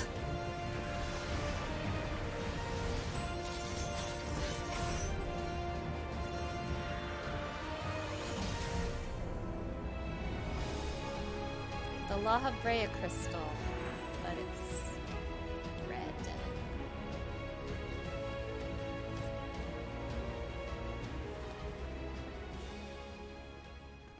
I'm glad my prediction of losing Erichthonius was wrong. He is standing on the Lahabrea sigil, though. What does that mean? Foreshadowing? It appears my failures have borne fruit after all.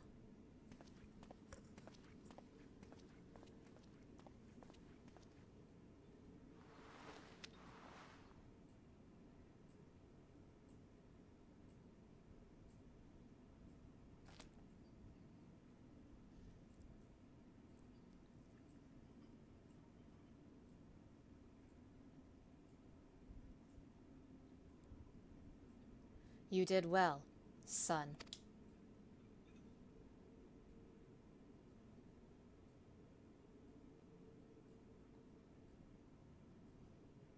Dad.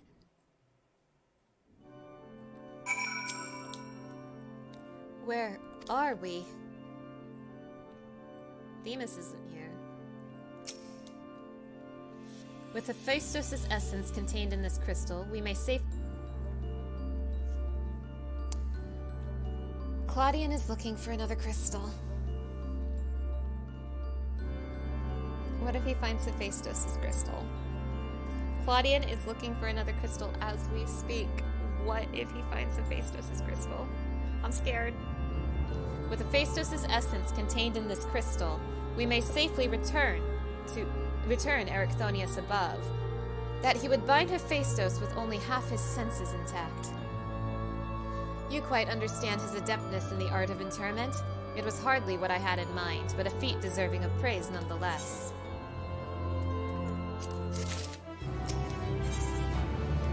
Truth and perfect. Erechthonius, there's something you need to know about your mother. She was very evil.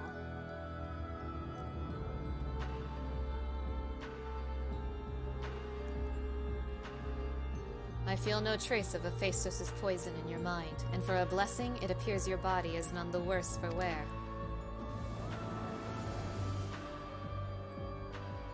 Hi, Themis. I made my way here as soon as I could. I no longer sense Hephaistos, and the force assailing Pandaemonium's barriers have ceased. Are we rid of him for good and all?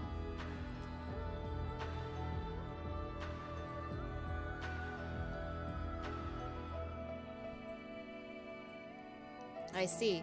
Despite his muddled senses, Erechthonius felt that to seal Hephaistos away was the proper course. It wasn't so noble as that. I only knew something had to be done, so I acted.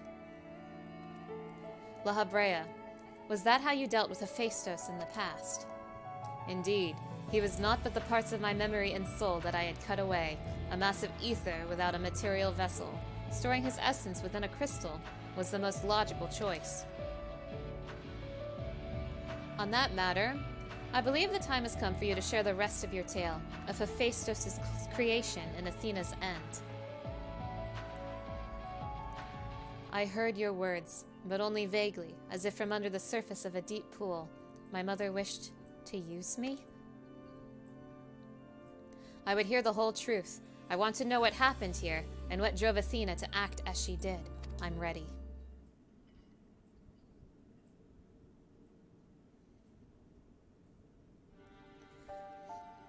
Athena's brilliance outshone us all. Even the other members of the Words of Lahabrea were as children in comparison. So dedicated to research was she that it was not unheard of for her to forget meals or even sleep. Her mind was ever grasping for knowledge, and it was in this endless search that she became obsessed with uncovering the secrets of life. You see, while we can conceive life in various forms, the means of creating a soul are beyond our ken. Similarly, though, we can enhance and alter our physical vessels. We have ever been bound to them. Athena's purpose was to shatter these limitations. Are we sure she's really dead? Such limitations as we were not meant to surpass. She sought to enter the realm of the gods. Scarce few have the ability to comprehend what such a task entails, let alone the courage to attempt it. For most, the thought would be an idle fancy, considered once and then discarded. Not so for Athena. As leader of the Words of Lahabrea, I spoke with her often about transcending our being. From an academic perspective, the challenge has plagued countless researchers through the ages. It was during these musings that I began to formulate a theory, a means by which a person could meld with a creation. The weaknesses of one would be mitigated by the strengths of the other, and the result could be something greater than we have ever imagined. Although it was but a theory, Athena insisted I develop it further, curious about every detail along the way. Our conversations became more frequent, and our platonic relationship grew into something much more. I take it I was born not soon after.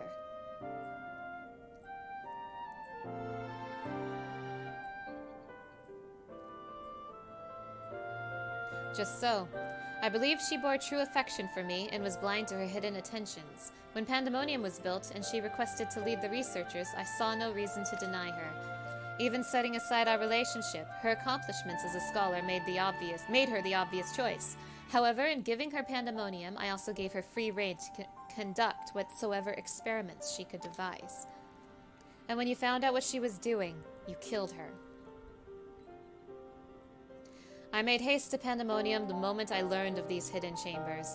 I left Agdistis to keep watch from Tartarus's vestibule as I ventured deeper, knowing not what would await me.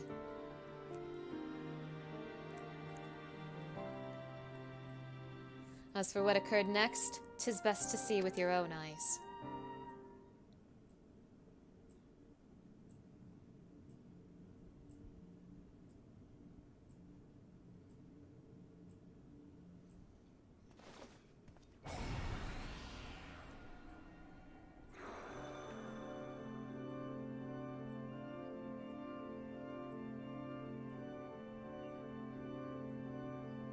Is that me?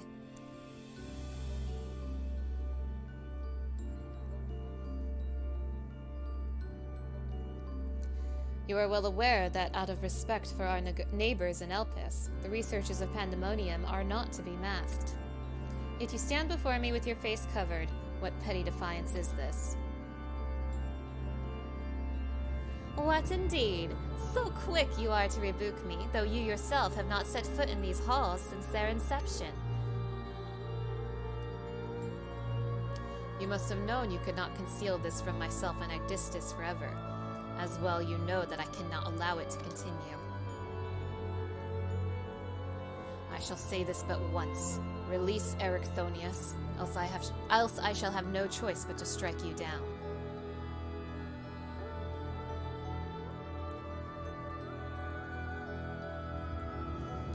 I would meet the end at the hands of none other. However, ere my time is come, I will have you know the why of it. Then you will not desist. Once you understand what has driven me this far, you shall see that stopping was never an option.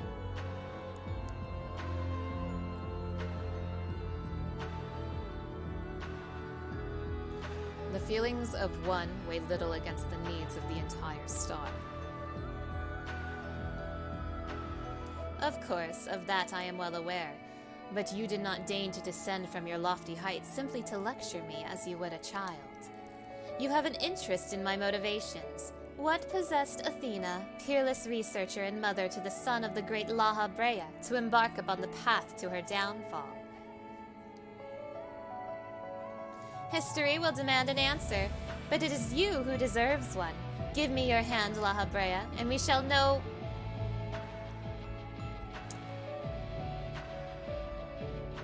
Impossible! You bonded your souls?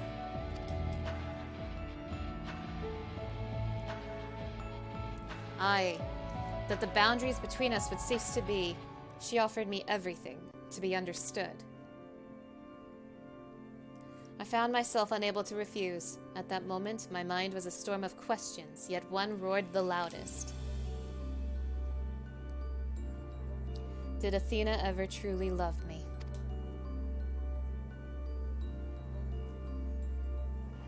I am become thee, memory and mind.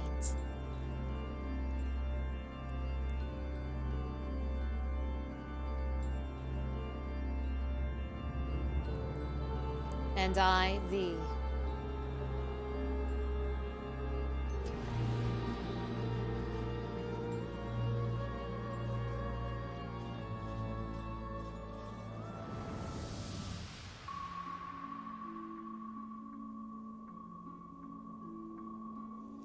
Can you feel it?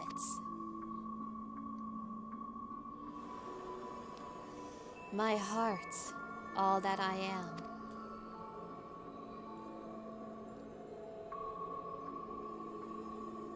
Yes, as if it were my own.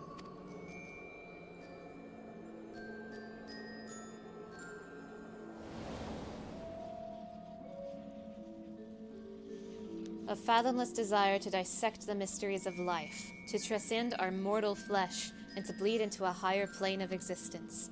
an unquenchable thirst for knowledge, not a single thought spared for another, for the star.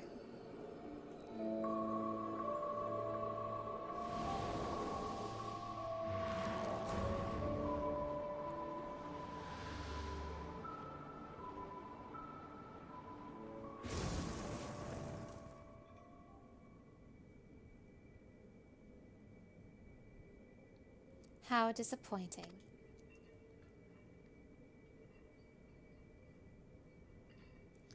Yet what is known cannot be unknown.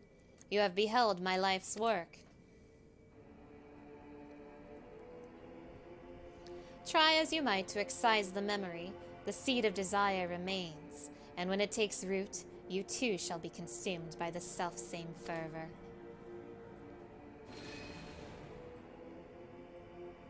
I will dig it out. I will dispense with the corruption in my mind, in my soul, ere you rotten insight spreads.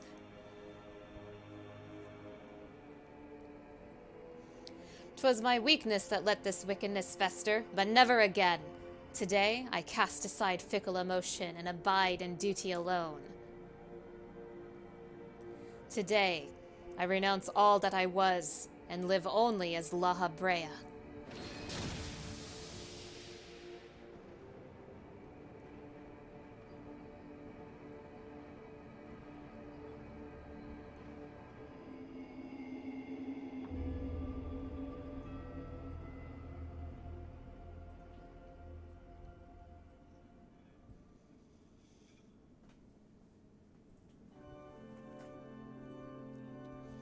Thus did I forsake the part of myself that had been polluted by Athena, sealing it with a crystal.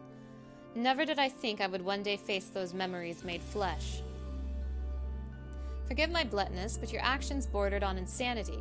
To go to such lengths to escape your memories, you nearly rewrote your very existence. Rest assured, the change did not go unnoticed by our colleagues in the convocation. Egorim and Emmett Selk in particular made plain the suspicions they harbored. As well as they should have. That you escaped with your life was nothing short of a miracle. Why didn't you destroy the crystal then and there? Did you think to one day make use of the knowledge it contained? I will not deny such considerations played into my decision, but my main motivation was fear. I had never attempted such a feat before. The crystal was my sole recourse should something go awry with the remainder of my soul. In hindsight, to cling to it was a mistake born of doubt. Athena must have anticipated that I would resort to such measures and prepared a vessel beforehand that would accept the dregs of my soul.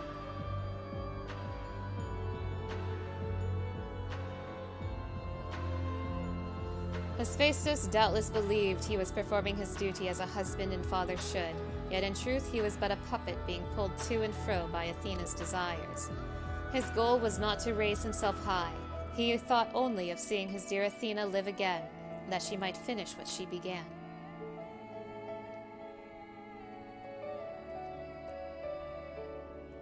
Yet for all that, he and I were alike. We yet shared a fatal flaw, you see. Our need for control blinded us to other perspectives.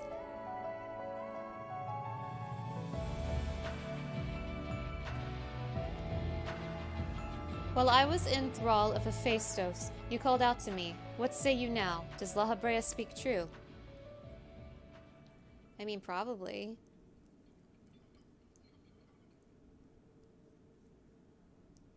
Yeah. Yes, and now it's, what does your heart tell you?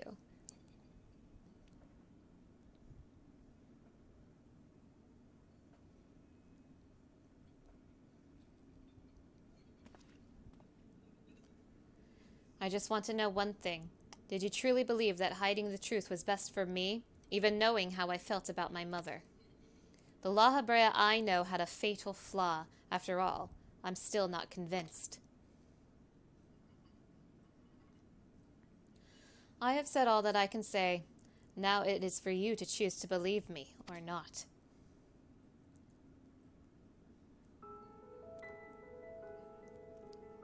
The Lahabrea I know holds duty above all else. I would sooner prostrate myself before an erupting volcano than place my fickle emotions in his path. When you return to the surface, you'll doubtless don that mask once more. So before we climb out of this forsaken pit, I suppose I should say...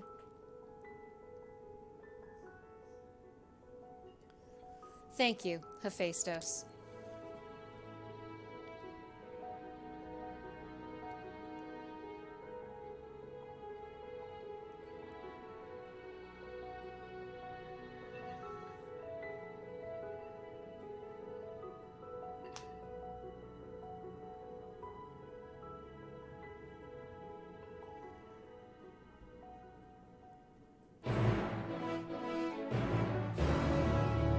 It almost feels like the story is over, but you and I both know the story isn't over. We still got another tier.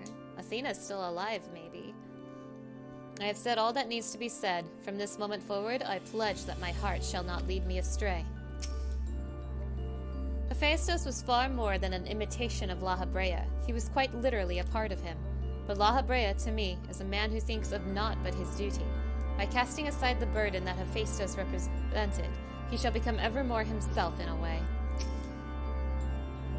I've heard enough. There is more I would yet discuss, but we should first return to Pandaemonium's gates. I'll gather my thoughts on the way.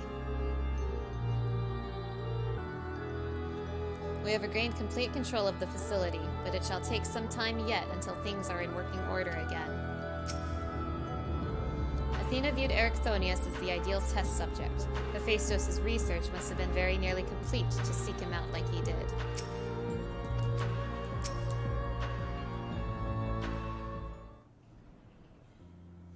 I owe you an apology, Mana. It was due to my own inexperience that Hephaistos was so easily able to take hold of my mind. I also owe you thanks. If you and Themis hadn't chosen to brave the chaos occurring in Pandaemonium, then I would have never known Lahabrea's story. My father's story. 'Twas a tale I, too, was fascinated to hear. I very much look forward to speaking with Azim upon my return. I cannot help but wonder how much of this she foresaw. I am afraid I cannot allow that, Elpis. So long as you retain control of Pandaemonium, there is work to be done. But of course, I shall first free the remaining warders and restore this place to its former glory.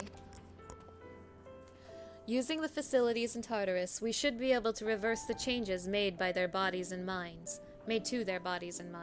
I shall stay behind and oversee the process. That is well, but I must yet learn why I was considered the key to Hephaistos' experiments, and how he intended to revive Athena.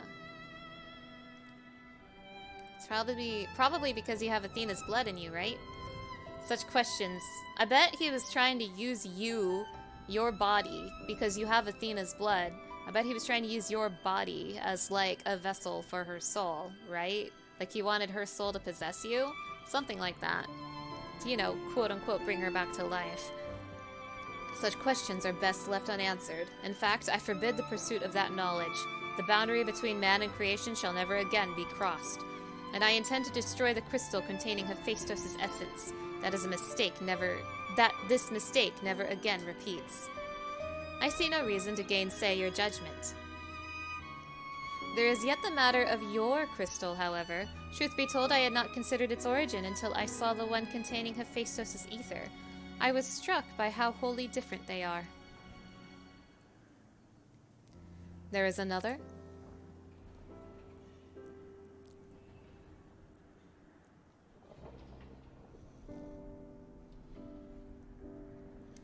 While imbuing a crystal with memories is a simple process, storing a message, a warning even, would be something altogether more complex. This also means that someone besides the present company, and Azim, was aware of the plot unfolding within Pandaemonium. Then why would they not make themselves known even now? No threats remain. Perhaps it was one of the other warders. We shall question them after they are freed. Wasn't it Agdistis? Or no?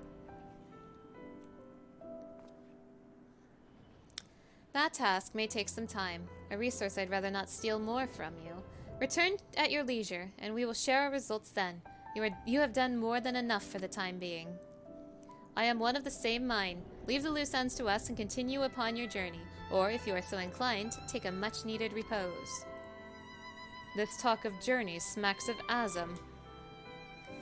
As well as it should. She has pledged to keep moving until she has seen every corner of the world. If you do find yourself with a spare moment, you might bring that crystal of yours to Lahabrea. He may be able to offer further insight. Until then, my friend. Well, this seems like a, an ending. But it's not.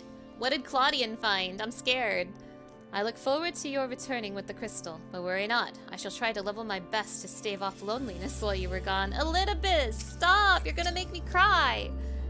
As you may have noticed during our battle, Lahabrea's mask crowns me when I've transformed. Yeah, I did notice! What was up with that? It is said that we manifest in a way that reflects our innermost selves. I had thought that mask a symbol of the chains that bound my heart, but recent events have caused me to reconsider this assumption. Oh! The crystal that hangs from Erechthonius' waist was a gift from me, made in the hopes that it would spark growth in his aptitude for magic. 'Tis plain he no longer requires it, but I see no reason he cannot wear it for a while longer. Oh. Alright, well, let's see what's going on with Claudian, huh?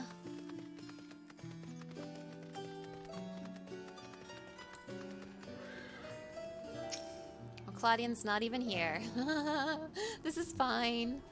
Why, if it isn't Mana, excuse me if I'm not my usual chipper self, but we have not been without our difficulties in your absence. You see, communication with the airship Professor Claudian commissioned for his research was lost some time ago, and now we have quite lost track of where he might be.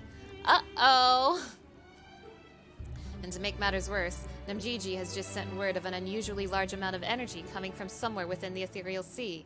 I was just on my way to the Idoscope, in fact. Please, you must come with me. I'm scared.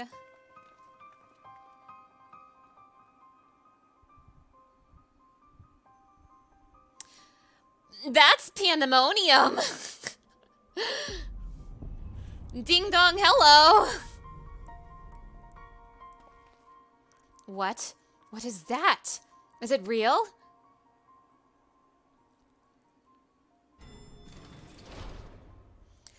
Why is it that whenever danger visits the world, you are never far behind? Hi, Fortuno. Don't look at that. Don't look at that. I'll take care of it, okay? And you too. Professor Claudian's assistants, I take it. If Athena wanted to do something with Erechthonius' soul, and Claudian is a shard of Erechthonius, uh-oh. Is the next part of the raid gonna take place in the present? That's scary. As you arrived before me, I take it you were involved in this. I would thank you to furnish me with an explanation.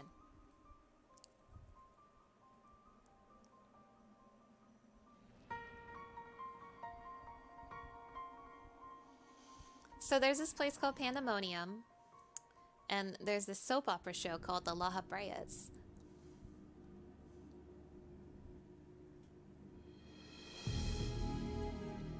So is Claudian in there?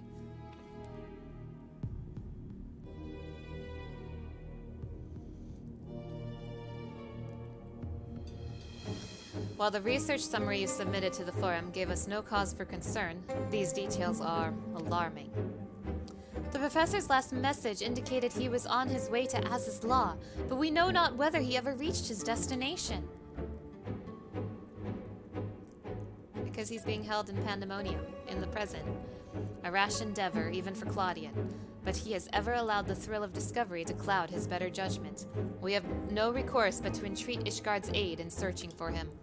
As for that unsightly fortress which materialized in the ethereal sea, Pandaemonium was it? It cannot be left alone. For the time being, information regarding this matter must be strictly controlled so as to minimize panic. We will gather those with knowledge of the ethereal sea and continue monitoring it for further irregularities. You two, submit a detailed report to the forum at once. So are we done with the past and the rest of the raids in the present? At present, we have far more questions than answers. Nevertheless, I would ask for your assistance at such a time that our investigation has concluded. How the turntables. Very good. Now if you will excuse me, I must apprise the forum of what has occurred here.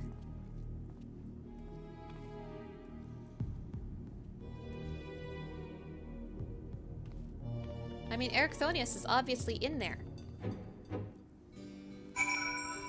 Is that it? I have to wait 8 months to find out what happens next! Oh man! Just when you need him most, Professor Claudian remains unaccounted for. He even brought the crystal with him. We are left with scarce few straws to grasp at. While I am but a lowly assistant, even I can see that our two current problems are likely related. The same party or phenomenon may be responsible for both. Conversely, I see now that my unexperienced imagination failed to do Pandaemonium's pitless spires justice. I can only wonder if the facility itself traversed the ages. Did the creations within do the same? What of the keywords? But answers to these questions shall come in time, I am sure. For now, I must do as Master Fortuno asked and write that report. As for you, Mana, pray get what rest your responsibilities will allow. When next we call upon you, I wager we shall need you in prime condition. Hey yo, that was it!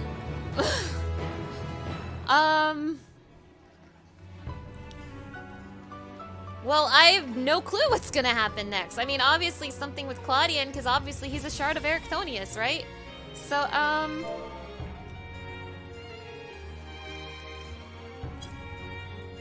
Ayo. That was something. I didn't care for that last fight. I feel like the third fight is once again gonna be the hard one in Savage. I liked the first fight. I liked the second fight, even though I messed up a lot. Third fight, once I got it, it wasn't too bad, but I can see that being terrible in Savage, so I think it's gonna be another Phoenix situation. Fourth fight was kind of boring. I can only hope it's really interesting in Savage. And obviously there's gonna be a second phase, right? Like with Hesperos? Well, I guess we'll have to see. Next part's probably gonna come out in, like, next spring, right? So, let's put a pin on that for, like, 8 months.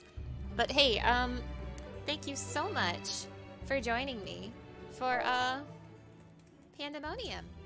I'll see you next time. Bye-bye. Hello, it's me, Mana, from the future. Since recording this video, I have cleared the new raid tier, and I have something really important to say. I hate Hephaistos. I hate Hephaistos so much. I hate his fight. I hate his mechanics. I hate his face. Song's okay. I hate Hephaistos. When I close my eyes, I see him.